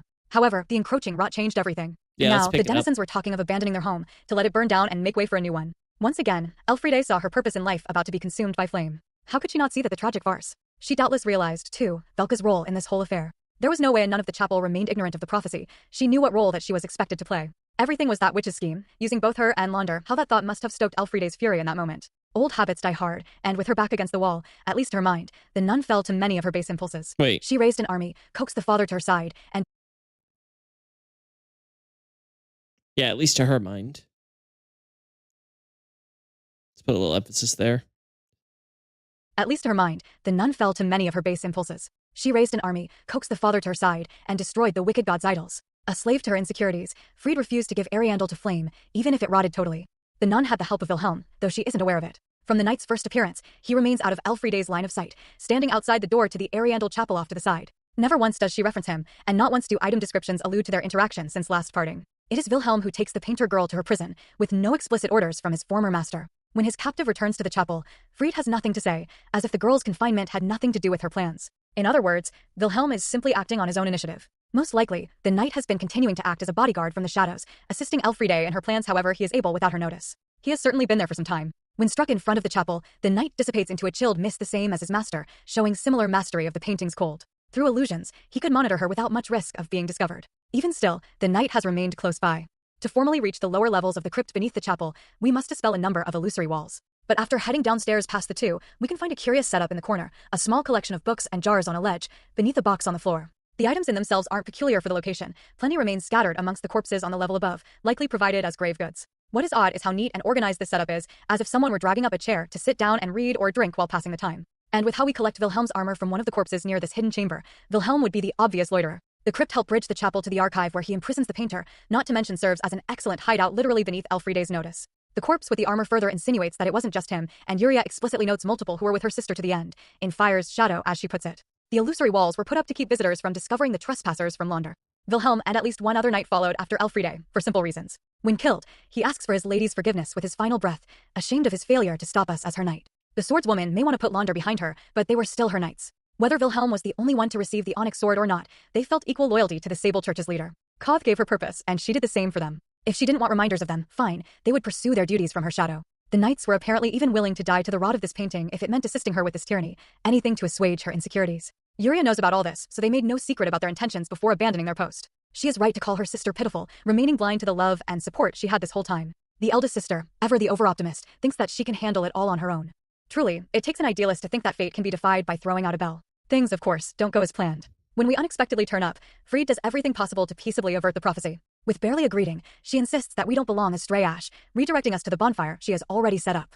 At further prodding, she will even hand over the Chillbite ring so that we may remember the cold world's help on our mission. Although she doesn't know the cause, Fried is quick to have us warp back out into the outside world before we get ourselves involved. After we have witnessed the rotten state of the Corvian settlement, her urgency rises to subtle annoyance, politely advising we leave without caring for the undesirables as is typical. And when we finally open the inner sanctum where Father Ariandel suppresses the flame, she sounds exasperated at Ash's nature to seek fire. She tried being calm but forceful, but a peaceful resolution was simply not to be. Since she has been acting through a chill illusion this entire time, we can assume that her real body has been beside the Father in the sanctum the entire time. We are, after all, able to hear the crow cleric self-flagellating until the way is open, Fried disappearing with his flail. Evidently, she went off to grab her weapons, perhaps believing that the confrontation to come will be too distracting for him to continue shedding blood in their presence. Either way, she is quick to return after we have approached the old crow. Overhearing his cries for the whip as the flame flickers, she notes how it is just responding to our presence and asks he look away while she, uncharacteristic of her new persona, cleans out the stray ash. What follows is our boss battle, where the Master Swordwoman unexpectedly faces defeat. Her partner in crime's embers give the unkind lead a second wind, but even together, they cannot bring us down. Try as she might to heal their injuries with miracles, both Fried and Ariandel suffer mortal blows. Down for the count a second time, all her schemes seem to have fallen to shambles. And yet, that isn't the end for Elfriede. The unkindled's dying body is soon revitalized by flame once again, this time the black flame inside her. Perhaps her greed rouses the humanity inside her. With the painting's flame unleashed all around, she surely understands the meaning of dying there. At least the first time. I don't like saying inside her twice. The humanity within.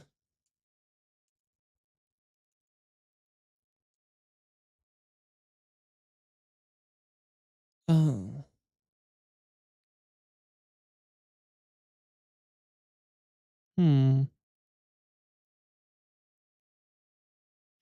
Within. Okay, let's see how that's. Her greed rouses the humanity within. With the painting's flame unleashed all around, she surely understands the meaning of dying there. At least the first time, there was still Father Ariandel to entrust her hopes, but now, she is the only one who can save their home. Combined with the maiden's delusional level of self-confidence, it is no surprise if her yearning to get back up and become the painting's messiah moves the dark soul she has been suppressing. Either way, its power reignites that smolder within her into a mighty conflagration, which she wields along with the cold for one final duel. It is ironic how the failed Lord of Hollows comes to accept the power she reviled for so long, but needs must, as they say. After all the atrocities she has committed to protect the people she loves, the maiden is far too desperate to let it be for nothing again. Once more, she must debase herself for her inadequacy.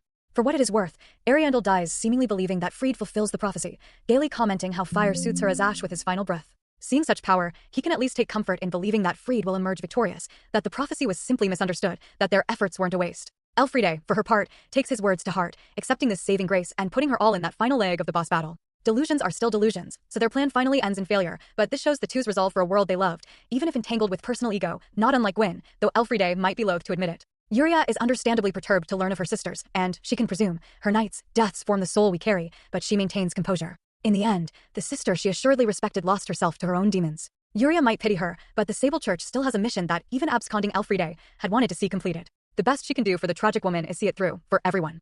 March for the Cursed Land. From Elfriede's dialogue, it was already expected for Yuria to lead Launder in her absence. As the second eldest.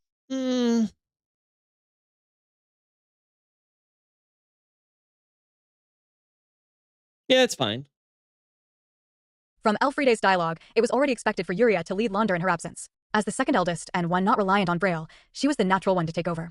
However, as the description to her Ashen remains note, her will for usurpation, per Kod's wishes, would likely be carried on by her sisters should she perish. Even after everything, Elfriede might return to Launder if she were to learn that she was the only one of the three left, and Liliand is the only sibling we never have the opportunity to slay. In the end, it doesn't matter who carries out Launder's mission, since none of them are required to complete it. The Hollows just need to find an unkind-led willing and able to become their king. As a result, Yuria's prime focus has been setting up Ash to be the first Flames usurper. But with exception to Elfriede, Lothric has sealed away the Ashen coffins and keeps them under strict watch. How to go about recruiting cold and slumbering undead to the Hollow side would be tricky. One solution was to create the unkind-led themselves. Anri attests to being Ash and insinuates the same for Horus, who is introduced to us as another knight journeying alongside the Lord Seeker.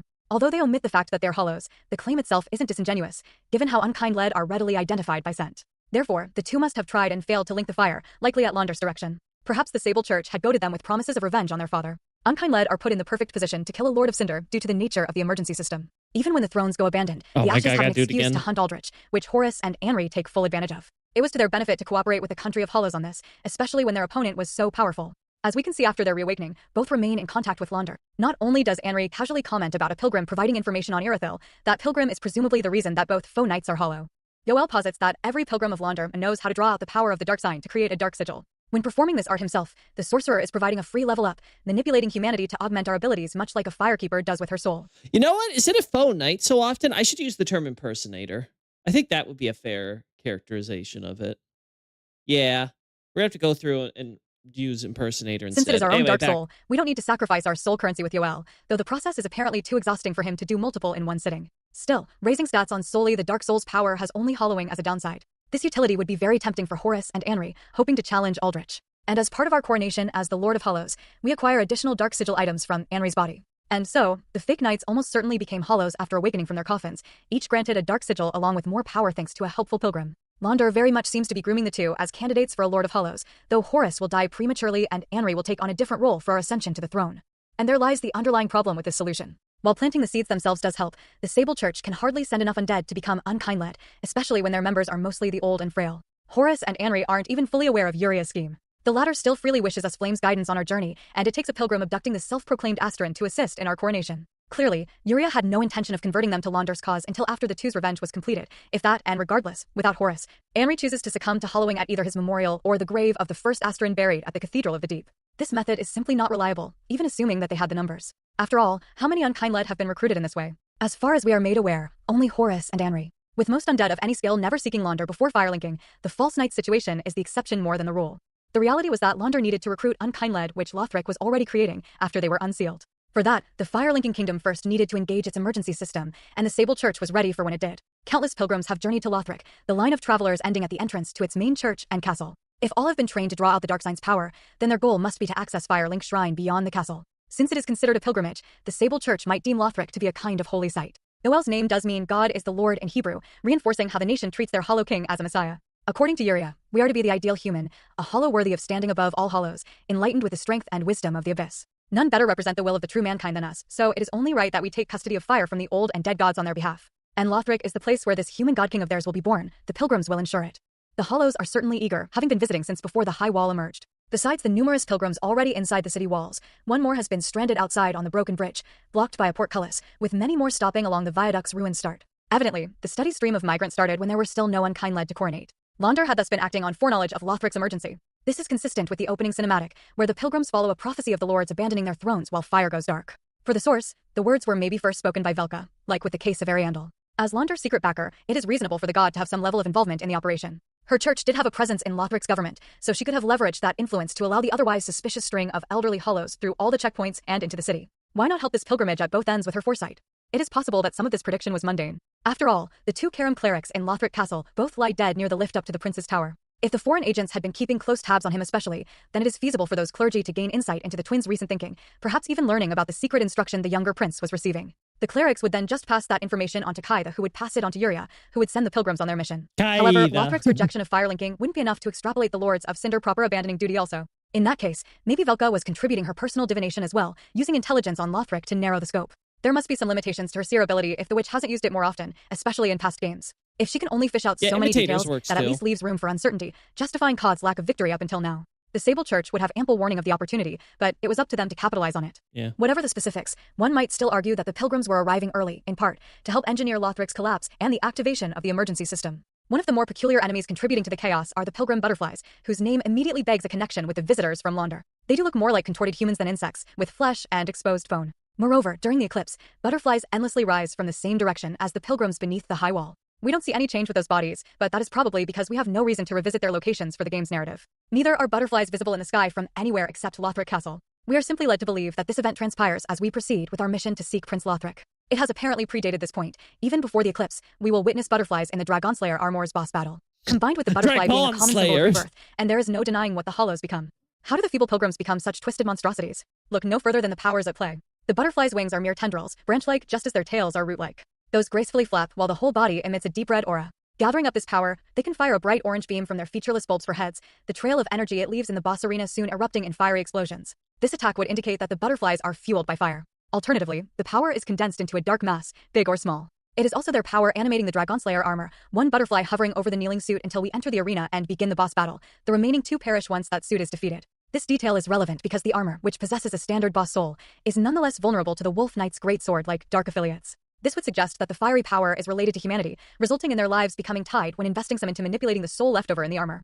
In short, the pilgrim butterflies possess qualities of both light and dark, much like the eclipse or the dark sign. The parallels are no accident. When we first meet Yoel, he is crying out for death, praying for the removal of his shackles. With how he has collapsed like the others, we can presume that they too have died as the shackle of the gods, the dark sign, fails to revive them. This by itself would be odd, since the curse is usually not something the bearer just wills away.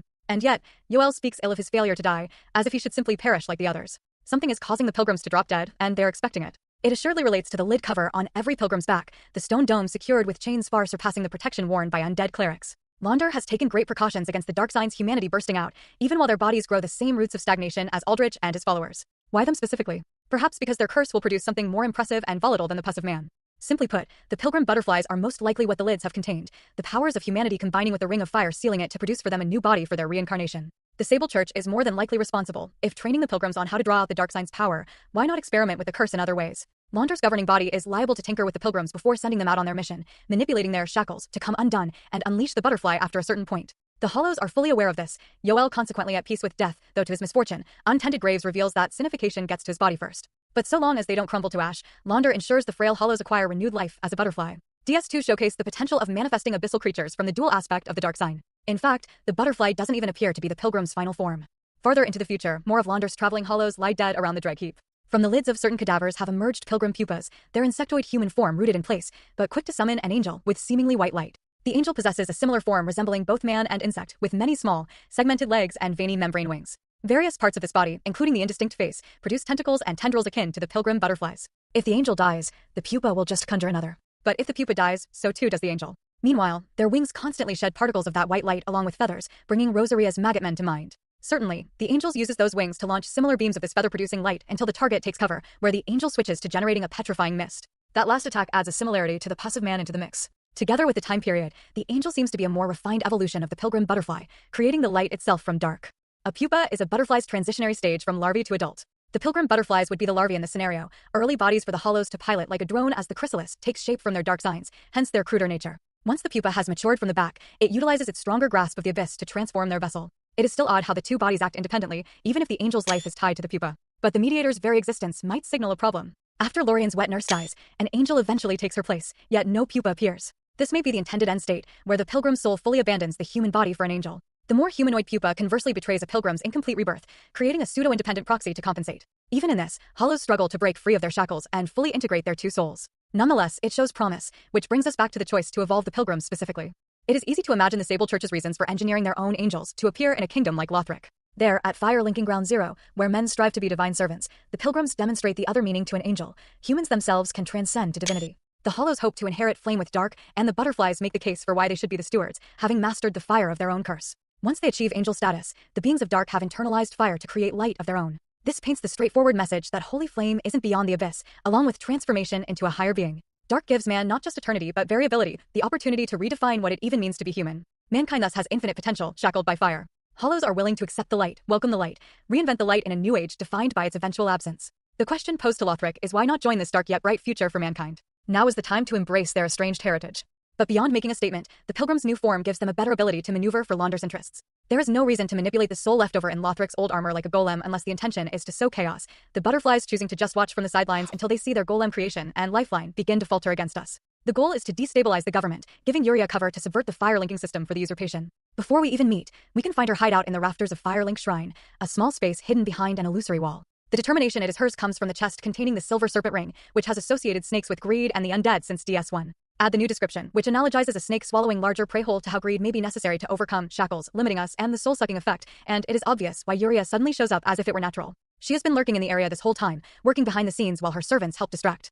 Since Liliand is most suited to Launder's magic, it is no surprise that Yuria has left her to keep the walking angel time bombs coming while she went on ahead. It also explains why Yoel strayed from her, the woman he serves, while following the regular path. They departed together, but the maiden rushed off without him. Meanwhile, the prophecy has supplied the pilgrims with all knowledge needed to act independently. Following the eclipse, we see that the new pilgrim butterflies are flying to circle Prince Lothric's tower. From the innumerable feathers littering inside his bedchamber, the endless swarm have been turning into angels, no doubt dispatched by the princes shortly before our arrival. It justifies the prince's annoyance to see us turn up, someone, again, disturbing his rest in bed without taking the hint, all because they need him to cooperate. Indeed, the angels too have apparently asked that he take up his mantle. He did well to disrupt the fire linking initially, but now the emergency system needs him to act as the last Lord of Cinder, and so does their Lord of Hollows. This is Yuria's plan. Pilgrims will swarm Lothric, subvert the kingdom however they can, convert whoever they can, and maybe empower an unkind led into becoming their lord beforehand. It isn't the most elegant scheme, but Launder has always thrived amongst chaos. As we potentially prove, they just need one unkind led to accept the dark sigil and pass the fire linking trials. The country isn't even particular about how their lord accomplishes this, the Pale Shade becoming a cooperator instead of an invader for the battles against the Abyss Watchers and Pontiff Sullivan. The Hollows are doing everything to contribute to our ascension, at least when they know who we are. Prince Lothric doesn't appreciate their preaching regardless, forcing us to put his cinders on the throne. But if those cinders will go toward crowning a Lord of Hollows, the humans reborn should be satisfied. Make us whole. Our journey to the throne begins at the undead settlement. Yoel is just another pilgrim who came too late to enter the kingdom, begging for death on the bridge. Before he can join the others, however, the sorcerer notices our arrival and, considering this to be fate, offers to become our servant with his useful knowledge, even willing to wait at that dreary place until we accept. Once welcomed into Firelink Shrine, Yoel immediately embarks on his last role as a sorcery teacher and, at his prodding, unlocker of true potential. Yoel takes it upon himself to draw out the dark sign's strength from within us, the curse hollowing our form at the cost of power-ups. He cannot do this for too long and requires breaks in between, but so long as we regularly undergo the process while continuing our mission, the old man will drag out his life long enough to see his king reach his full potential. After drawing out sufficient dark, he happily addresses us as their king, even if we choose to slay him. He is content with finishing his part. It is after Yoel finally embraces death that Yuria appears, claiming to be a friend. After giving her thanks, she reveals how Launder, her included, will obey us as their king bearing the dark sigil, asking we speak freely. Even should we subsequently abandon the mark of kingship with the help of the Firekeeper, she remains polite in parting ways out of respect for our short reign. However, her dialogue remains casual in the Japanese script, and she refuses to share that Elfriede is her sister. She only recognizes us as the true king and speaks with the appropriate decorum once we have secured our regal position by marrying Anri. Yuria argues that a king requires a spouse, and another of her friends is already guiding the Hollow to Irithyll by this point. Yoel lasts until we defeat the Abyss Watchers and Anri takes the path through the catacombs of Karthus with Horus. She decides to change the Foe Knight's role before revealing herself to us, giving her servant new instructions for once they reach the Boreal Valley. If Anri is already dead, Yuria simply won't appear despite Yoel's efforts. Although the Sable Church's leader's insistence on protocol sounds arbitrary, it is because this wedding isn't your typical affair. If left alive, the pilgrim in service to Yuria manages to abduct Anri to the Dark Moon tomb before the church leader sends us there. Using the sword of avowal the old woman offers, we stab the fellow unkind lad, laid out like a funeral corpse, through the face and obtain more dark sigil items. Hey, we're Just doing as a marriage it. is often considered a union, the sword serves as our wedding ring, binding us together and thereby allowing the transfer of the dark from one whole to the next. In exchanging vows as part of this arranged marriage, we are dedicating ourselves not so much to our spouse as to our royal prerogative, to the good of Launder and all Hollows as the enlightened philosopher king. Anri is stand-in for the dead Hollows. Add to that, we accumulate the power necessary to usurp the first flame. Overall, Uria's demand is practical. The fact that this magic ceremony is framed as marriage is presumably the sole reason that Anri's sex is always opposite ours. Narrative convenience aside, the symbolism behind uniting man and women as hollows befits the Sable Church, which extends to the wedding venue. However Uria came to learn about the Dark Moon Covenant's hidden chamber, it is no mystery why she wanted to cut man and woman. There we go. Woman. There we go. Woman as hollows befits the Sable Church, which extends to the wedding venue. However Uria came to learn about the Dark Moon Covenant's hidden chamber, it is no mystery why she wanted to cut Anri's revenge short to hold the marriage there, before the knight potentially died to Aldrich. Gwendolyn's old hideout is his father's mausoleum. No body is interred, but the Lord of Men accepting the coronation before Gwyn's tomb is a clear-cut taunt, akin to spitting on his grave. After all the sacrifices to preserve the age for his own vainglory, the Lord of Sunlight can do nothing to stop humans from reclaiming their legacy and usurping fire. The Sword of Avowal's connection to the pygmy capital cements this inheritance of man's cultural lineage from the original Dark Lord, the very Lord whom the god tried so carefully to erase. All those careful schemes, all that self-serving fearmongering, it will amount to nothing. Koth would be proud. It is no wonder that Uria acknowledges our commitment to the cause. We don't want to use careful twice.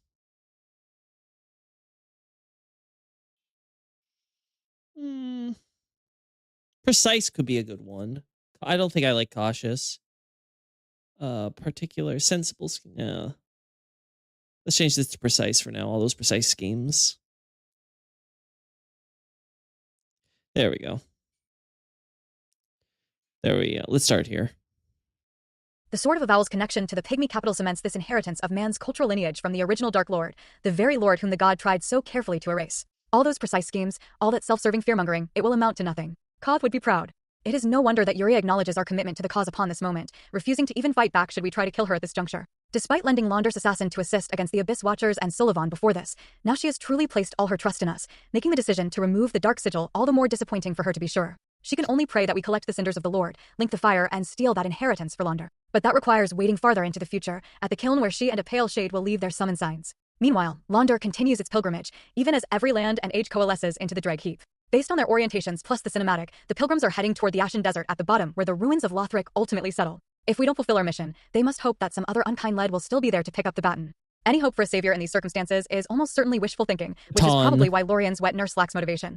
The Hollow doesn't bother to unlock our Dark Sigil like Yoel, and is reticent to even trade her trinkets for souls. This includes the split-leaf greatsword, which resembles the Chinese guandao and belongs to a foreign country caught up in the drift, somewhere to the far east, perchance.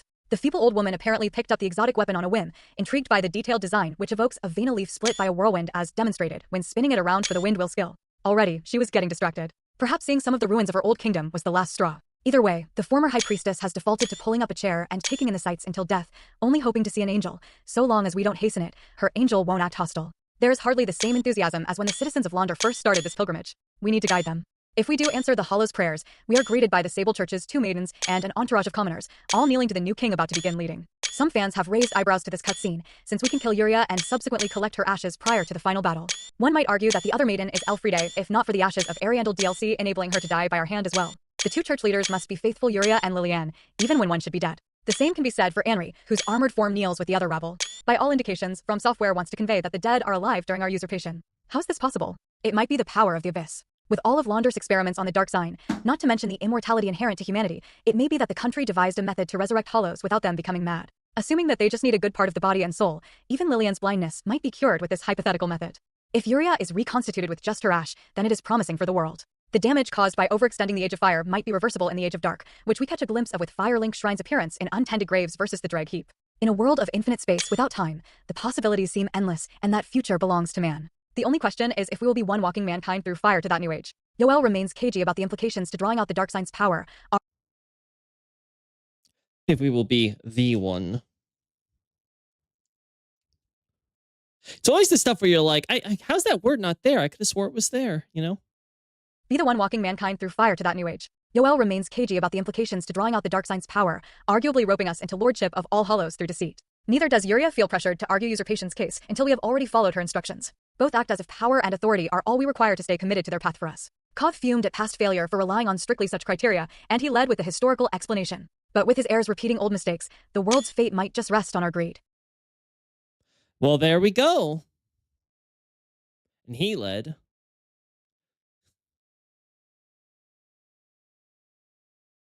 He led with the Oracle. Yeah, there we go. Oh, Oh boy, that's a monster, isn't it, chat? Holy hell. Holy hell. An hour and a half to go through that thing. Oh, goodness me. That was a lot. Now, granted, I'll be honest, it sounded a lot better than I thought it was going to sound. Like, overall, very good. So, let's see. We have foe. Only 3 times, really?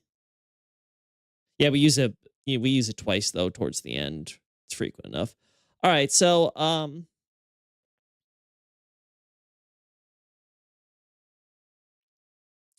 that pilgrim is presumably the reason that both.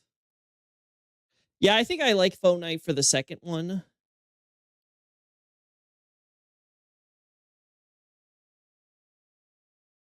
Or was that one we had with the Astoran as well? Oh wow, we use Astoran a lot more than I thought.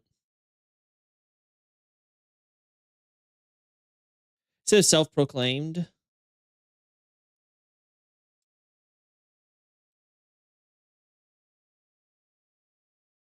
Hmm.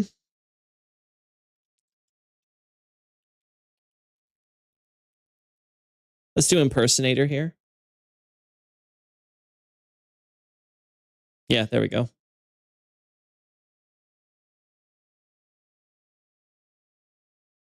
Now let's see. Foe. Like I said, I like having both Foe Knights here.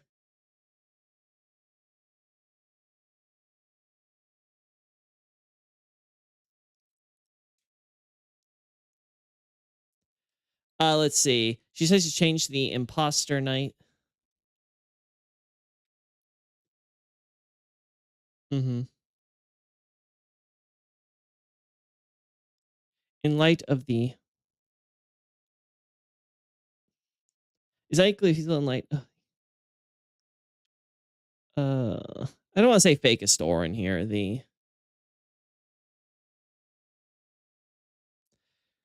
Do we want to say impersonator again?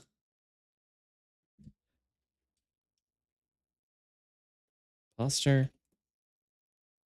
Just here? Okay.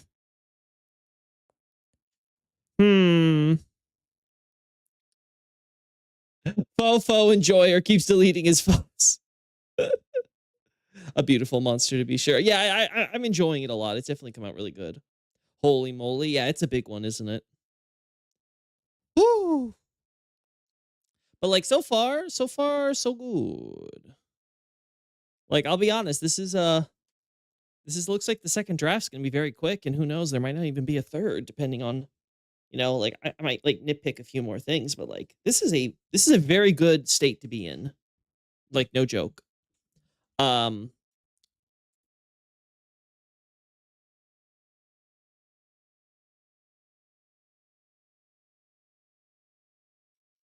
Okay, I'm gonna leave this one. I'll leave this one because it's super far apart, right? And this one's in a separate context because it's including also horrors here. So I think it's fine. I think it's fine here. But yeah, guys, there we go. Wannabe. Ooh. Let me look again now. We don't have wannabe used anywhere. Let's double check fake. Yeah, we have a fake knights here. Let's do wannabe knights here.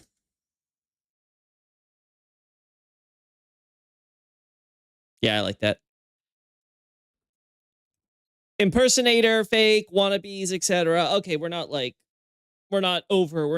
being too like repetitive there, so that's good. All right. Yeah, I didn't notice too many probablys. Yeah.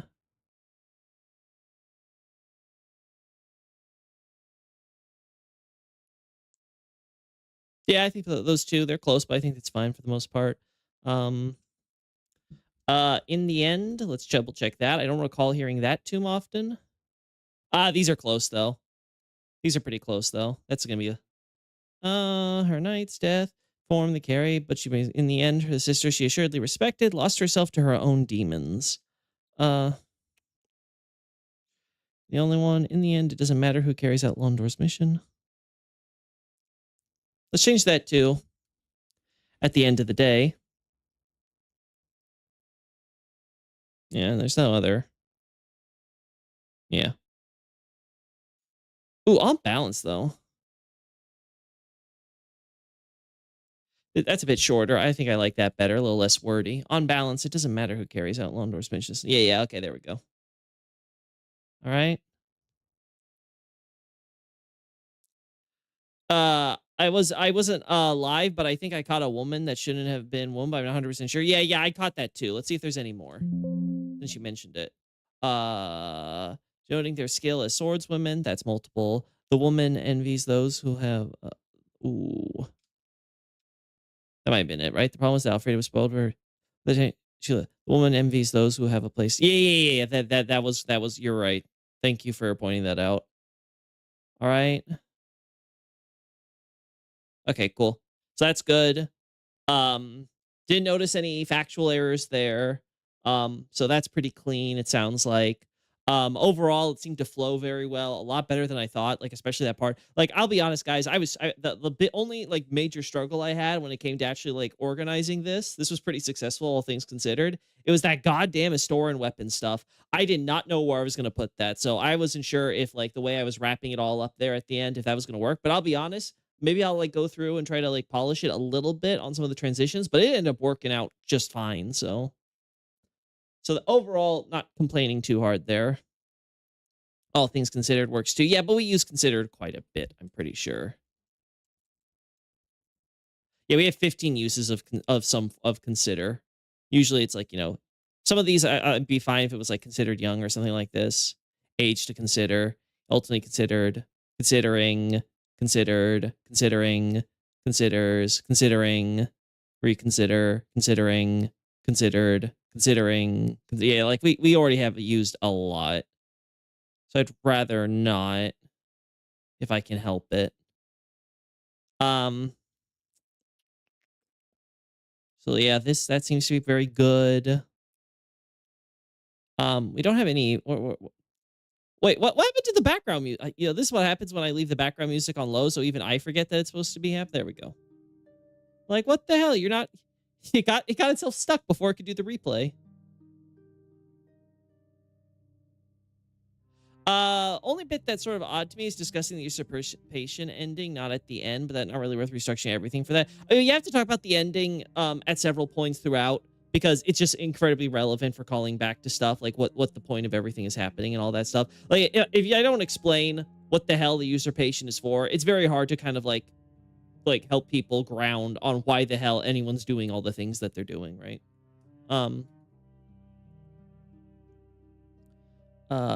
Usurpation. Yeah, we have a gun. Right. Yeah, so this, we talked about the whole resurrecting thing with the Zully analysis. So that'll be covered more fully. Right. So I'm just kind of teeing things up when we get to that thing that we've already posted. We have the usurpation there. Usurp. Let's actually put it down to usurp because we also talk about that. Yeah. Usurp. Mm-hmm.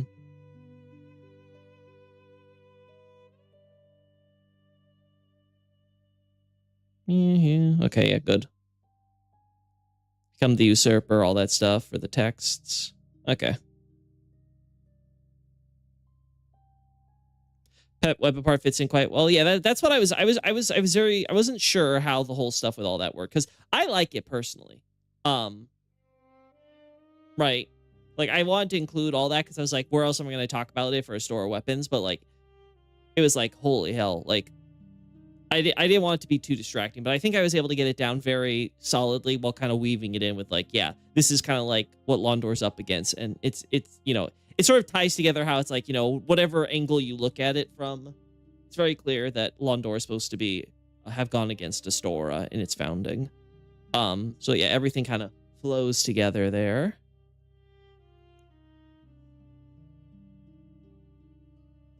Mm-hmm. Right. That's Yeah, okay, this is all good. Yoel's dialogue. Obviously not going to be using every single one of these for the article. I'm going to have to double check to see which ones the localization particularly got bad, but like this one I might not include or something like that. We got that one on there. April of the Assassins, the Pale Shades. What? Yeah, all this stuff with her. You know, so we covered Yoel. We covered. We don't cover the. We cover the High Priestess, but we don't cover the Xanthos Scholar Pilgrim, because we already cover her in Xanthos Scholar, so that's gonna be fine. And let me double check. I'm pretty sure Xanthos Scholars. Yeah, I've moved Xanthos Scholars to definitely after. Yeah, I've moved it down from where I had it originally with Faron. I moved it down to after Lothric End. So we're going to be covering that now. The whole thing with the Pilgrim after Londor gets done. Because most likely I'm probably going to insert Londor between Lothric First Scholar and Lothric End. That's probably how I'm going to handle it. Because we talk a lot about Lothric and stuff. But now we have to discuss. Let me double check this. Now we have to discuss Londor for this, because we can't talk about Lothric's End now without, like, we've talked about, like, everything else I think possible here. Weapons flowed fine. I never realized it was the Astora sword. Blew my mind, lol. Really? Because the name is for the Astora sword is there. You know? The shields I can understand people forgetting because they don't have the name anymore, right? You also have, of course, Henri's sword.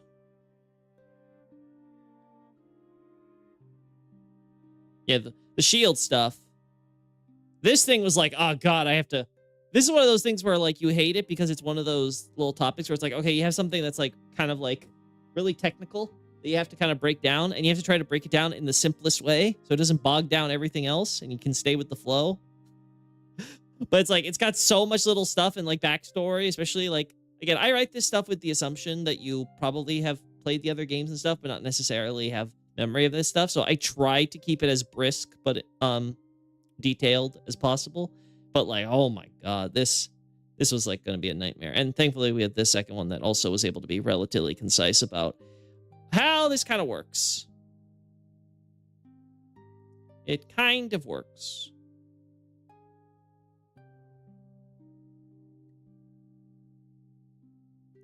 Let's see. All that with there. Nothing was really wrong with there. We talked about Yoel and the others. The Atonement stuff was fine. Pale Shade stuff was fine. The stuff with the Fireling Shrine and everything. Yeah, this is fine. Maybe I don't need to say do as the Romans do. Maybe I can get away with cutting that. I think the point might get across just fine.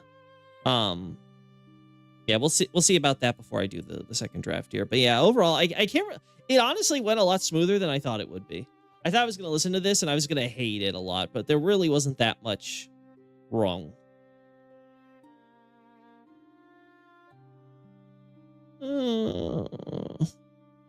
Yeah. Oh, you know what? Let's try. Seems.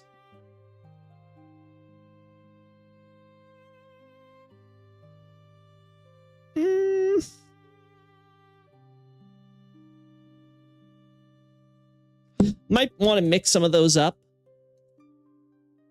Only 2 seemingly's by comparison. And they're honestly relatively close. Like, I could probably get away with moving a few more seemingly's around. Apparently. Or apparent. Let's just have apparent. Oh, we got 20 of these. Oh, God. Yeah, I use apparently a lot. I thought that might have been the case. Yeah. That's probably the one that I complained about that one example right there. I might cut down on these apparentlys. That's probably what I'm gonna do. I'm probably gonna try to cut down on some apparentlys. Maybe change up and replace them with a few seemingly's instead. Just something, because that one's gonna get a little repetitive. But okay, overall, overall, not too much of a problem. Can you explain the angels not being the pilgrim's final form? Sorry if I'm missing something obvious. I was talking about the pilgrim butterflies not being the pilgrim's final form, right? That was the idea was that the angel would be sort of the final form to the pilgrim butterfly, which we see followed up when we go talk about the twins tower. You have all the pilgrim butterflies swarming, but you got the angel wings inside the actual tower thing. So it's like, oh, okay. So, you know, they're becoming angels. They're visiting Lothric. Lorian's still kind of just sending them on their way. I just love it's the nuisance. It's the nuisance factor. Subtle annoyance.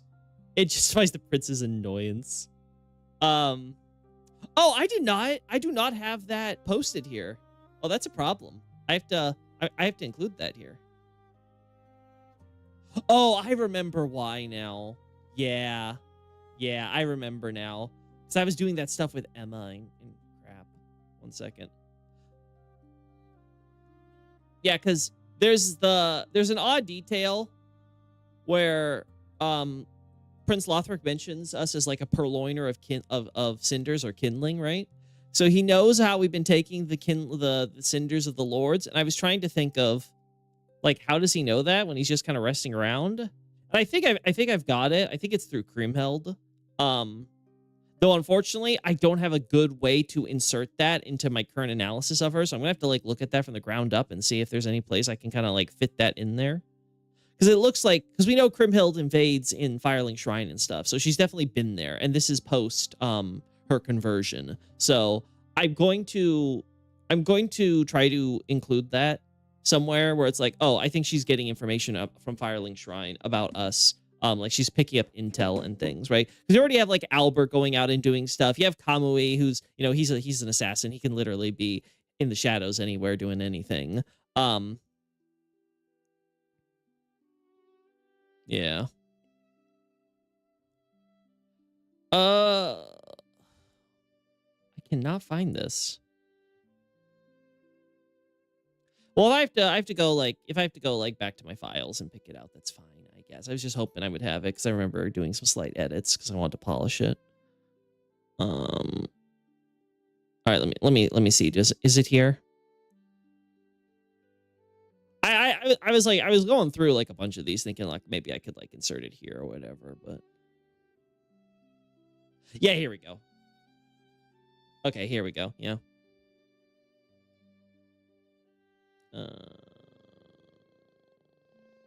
Oh, but no, actually, this is the wrong one. Actually, no. Okay, yeah, never mind then. Never mind. Alrighty, so looking over it all, I think we're doing pretty swell. I'm fine with what we've got going.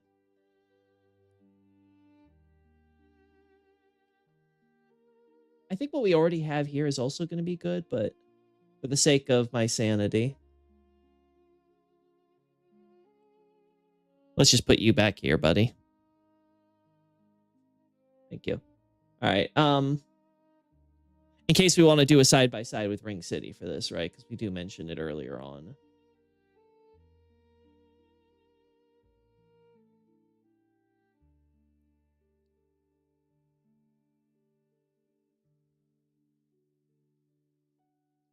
Yeah, something like this.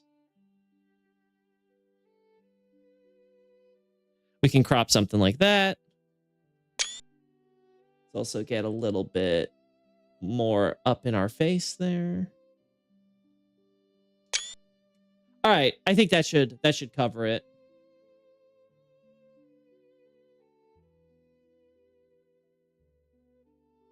I wonder if I want to mention that it looks to be bronze, rusted bronze.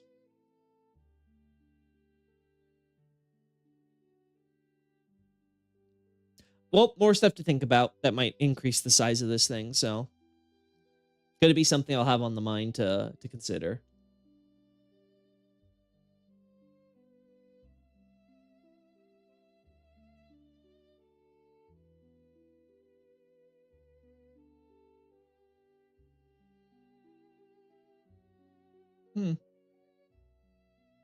Makes you wonder. Anyway. All right, so we covered all that stuff. We covered the wedding. We've covered the stuff with Yuria. We covered the stuff with Elfrida. The people of Londor will appreciate you. Like, all the Lillian is gonna be like, you know, sending me a paycheck, being like, "Thank you for spreading the good word." I'm like, anytime, my lady. Hat tip to you. Ooh, we covered Astora. I said I'll look into this bronze thing, because I do think that might be a worthy detail to point out. Like, I'm trying to think if there could be a larger history going here with this specific sword with the Ring City and stuff, but I have to think about it some more. Ooh. Oh, you know what? Let's not forget. Let's get the shot here. We all know.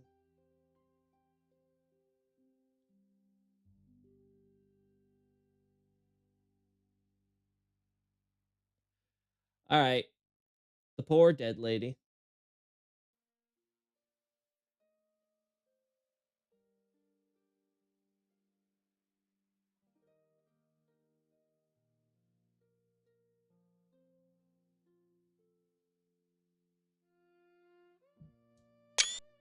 Uh-huh. I didn't mention her dying here, but I don't know if it's relevant enough to mention either for the analysis, so. You realize Loki's hired by the Church of Londor and Velka to spread lore propaganda? Shit, I could get paid. I do this shit for free. But hey, could you buy my book? I do appreciate the money. I do need the support. I could be getting paid for these posts. Shit.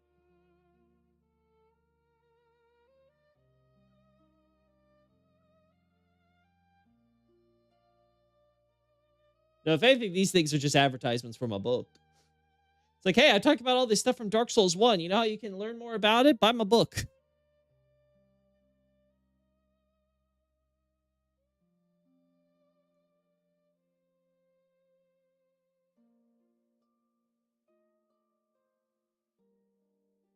Look at that. Good enough. It's clearly age, which alludes to a prior history. Yeah, for sure. It definitely has to go back to the Ring City. If they're trying to point out that it's old, because that's the only thing it's modeled to look like, right? And Londor's a recent country based on the timeline we have now. Like, it's only a few decades old at most. So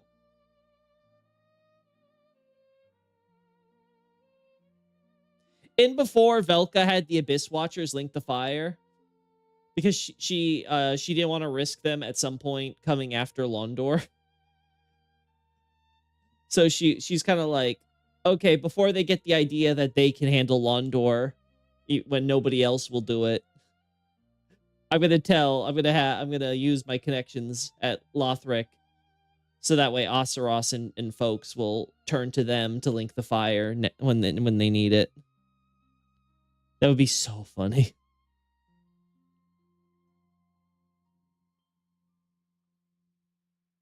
Fire report to Velka getting paid.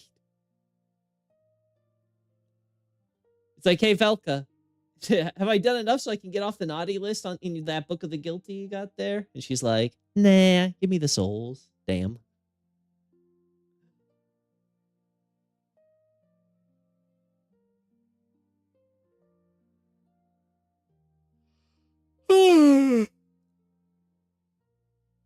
All right. I can't really think of anything else that I want to get particular screenshots of for this quest line.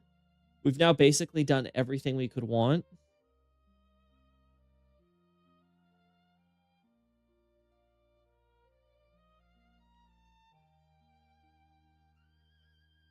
Yeah, I'm pretty sure I already have shots of all the stuff on Honor and Horus, and I got some redundant ones just in case for that, so that should be good.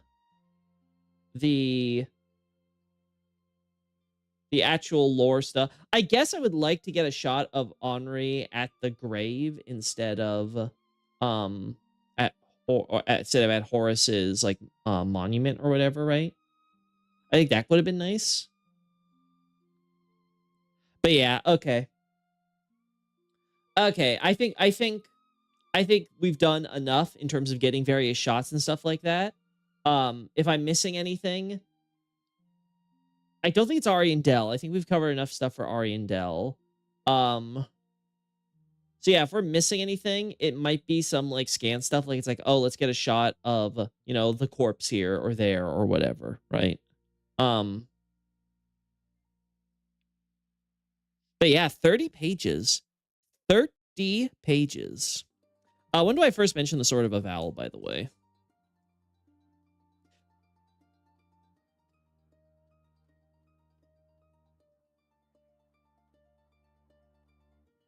Actually, you know what? Instead of putting this in Londor, I could put Sword of Avowal in Ring City. Because Ring City, I have be one of the last things, right?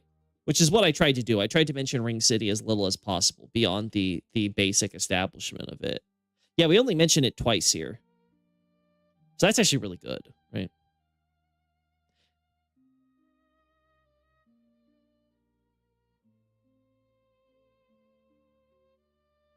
Mm-hmm. Yeah. Right. Only...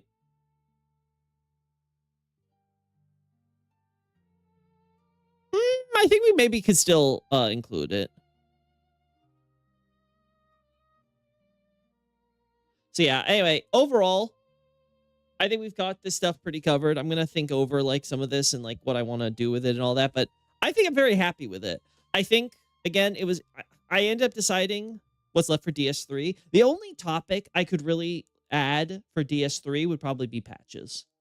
Now that Elfrida is going to be like roped in here, which I think is justified. I think from what we see in this, it's better to tell Elfrida's complete story here because there's just so much we have to, you know, tie back into the timeline things with Londor. I think separating it out is just, it's unnecessary, and I think it would just be, you know, kind of make it worse for both of them. I think the 3 pages of Ariandel there is perfectly fine. Yeah, the only thing that's really left to talk about is really patches. I pretty much covered like every major point on Dark Souls 3. So if I do anything else for this game, it will be talk about patches, and I'm not going to prioritize talking about patches. Like there, yeah, I would talk about patches, lap. That would be the only thing that I want to include, right? And the only thing like I personally would be very interested in is much like with what we talked about with Yuria and her ashes and stuff, and yet being alive at the end. We have a similar thing with patches where you can kill him and get his ashes, and yet he will be still back as Lap in the future of the Dreadkeep. So that's still something that would be worth discussing, right? But again, I would probably include that. Let me bring this up.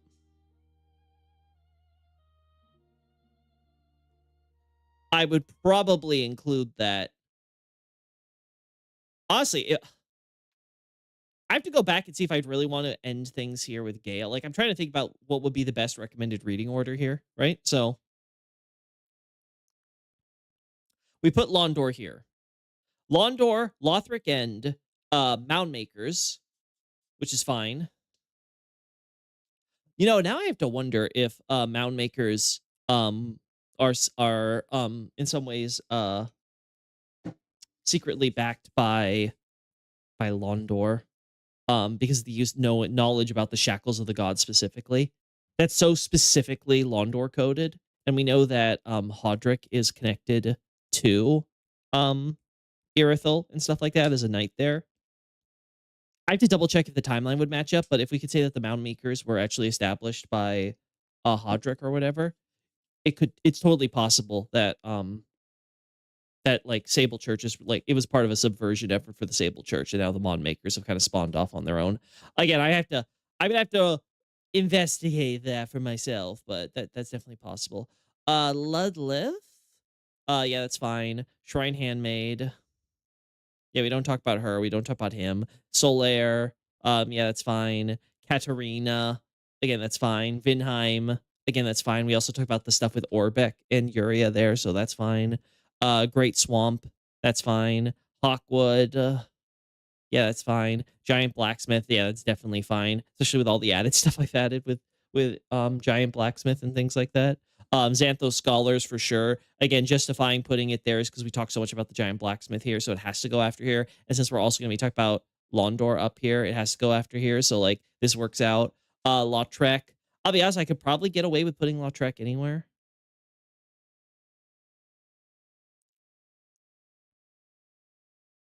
Like, there's not a lot of really important stuff that happens involving Lautrec. I mean, we had talked about Shrine Handmaid stuff here, but like we talked about Shrine Handmaid stuff in even before Shrine Handmaid gets talked about proper, so I'm not too like worried about talking about that there. I wish they did more with the Mound Makers conceptually. I think they're fine for what they are.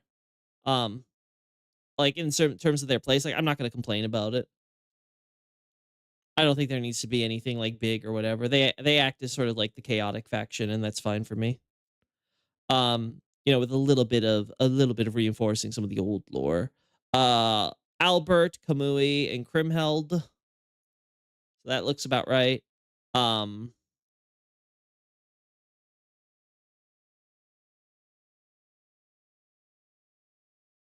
I could actually see myself putting them after Lothric End. I could see myself moving them up. I'd have to go back and see if there's any specific reason I would want them to be after any of these. But I do think that we're fine as is. Undead matches. Undead matches, I feel like, should be at the end just because it's so irrelevant to everything else. Like, it's like, who cares? And then we get into the important DLC stuff, which would be Ring City, right?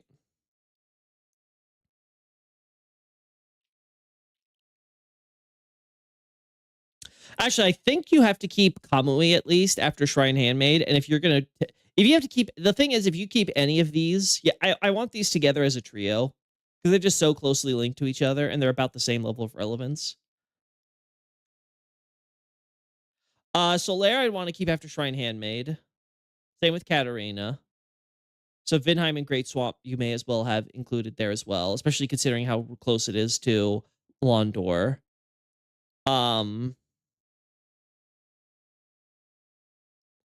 So then we start getting into like individual characters and factions and stuff.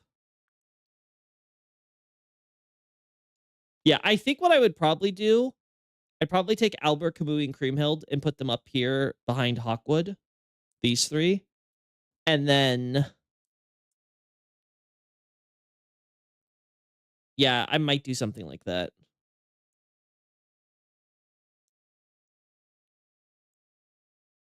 That or we move stuff around with like Lautrec and stuff. Like the only reason to include Lautrec so close is because of Giant Blacksmith, but he's not really connected to Giant Blacksmith or anything like that. Yeah. This is where it gets awkward in terms of like reading guide, because a lot of these are kind of like, okay, we've covered like all the major important stuff here.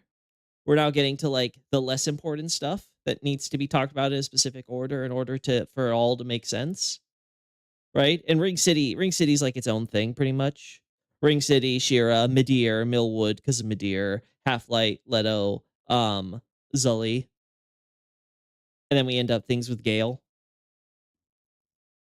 But we also have Patches, like I said. Honestly, I could see myself putting Patches last after Gale. Because again, we have the stock with Zully.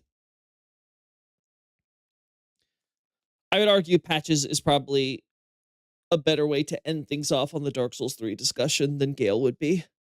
Just for the sake of like kind of like theme and like, Patches kind of bookending the whole entire series, considering his place in all three. Well, the first and the last. Will Loki bro retire or do Blood's beginning and Ring's beginning? I would call it Elden beginning if I were to write that Nobre, but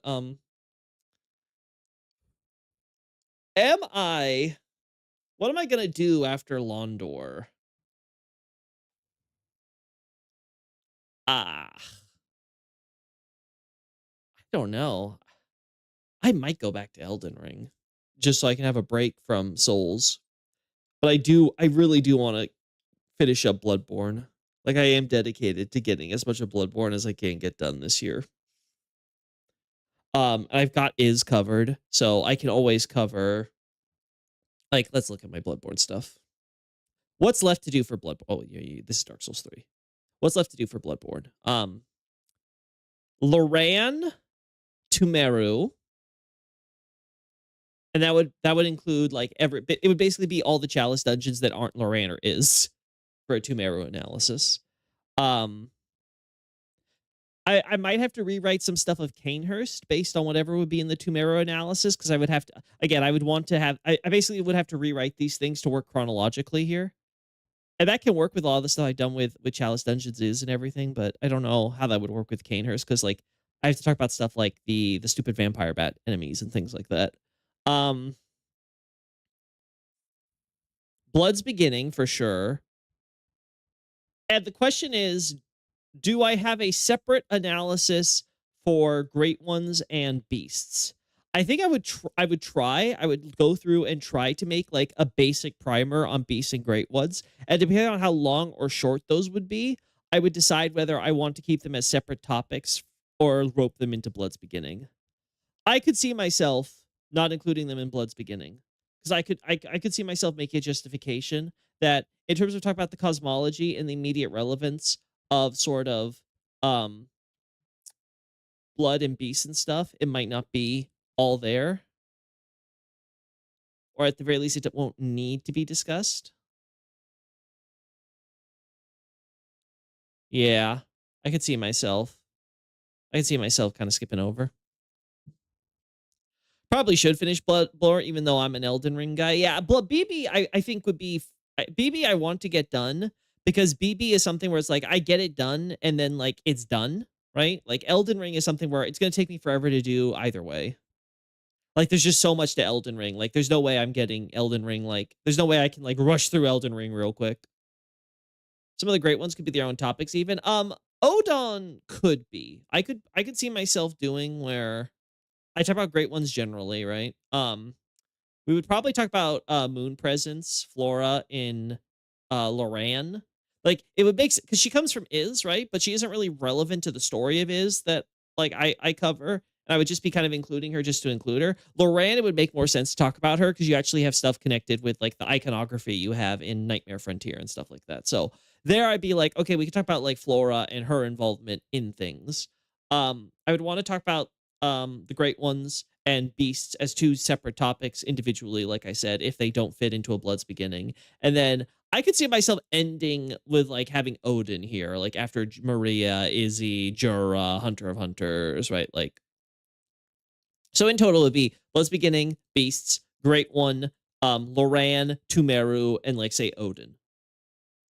That'd be 6. That'd be 6 topics. Which, yeah, feels about right. This is what, 21? So add another 6, it'd be 27 in total. That seems about right. Like, compared to, like, something like this, where it's like, what is this? 9, 18, 27. Like, yeah, a lot more for Elden Ring. Yeah, like more than double. More than double the number of topics. There is some other DS2 stuff. You could also talk about the King's Ring and Drangleic. Again, there's always stuff I can do to update existing articles, but we're talking about purely, like, new analyses and topics. Sure. I could always do some more stuff to include to the DS2 stuff, for sure. And I have no problem doing that. Especially recently. But the point would be that I would want to have... I'd want to have, like, the actual core Bloodborne stuff all there and posted. So that way it's not sitting in my brain forever. Like, God forbid, I up and croak anytime. That would just really suck for me, that I would never have Bloodborne at least completed. Elden Ring, I can accept having probably died with this thing being incomplete.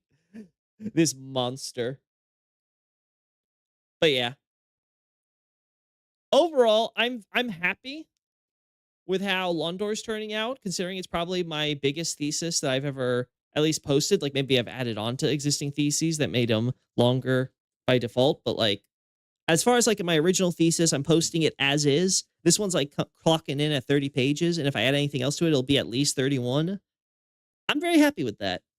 But you know what? I gotta kind of unwind now. We've had enough of me sitting around doing all this stuff. 20 million years to Elden Ring, yeah, for sure. Oh, it's the most fascinating one, so it's a good climax of the series. Yeah, I think it'd be good to talk about it for sure. Anyway, I gotta go and kind of, like, you know, live my life, chat. So see y'all later. Thanks so much for joining me on this. Talk to y'all another time. Bye-bye.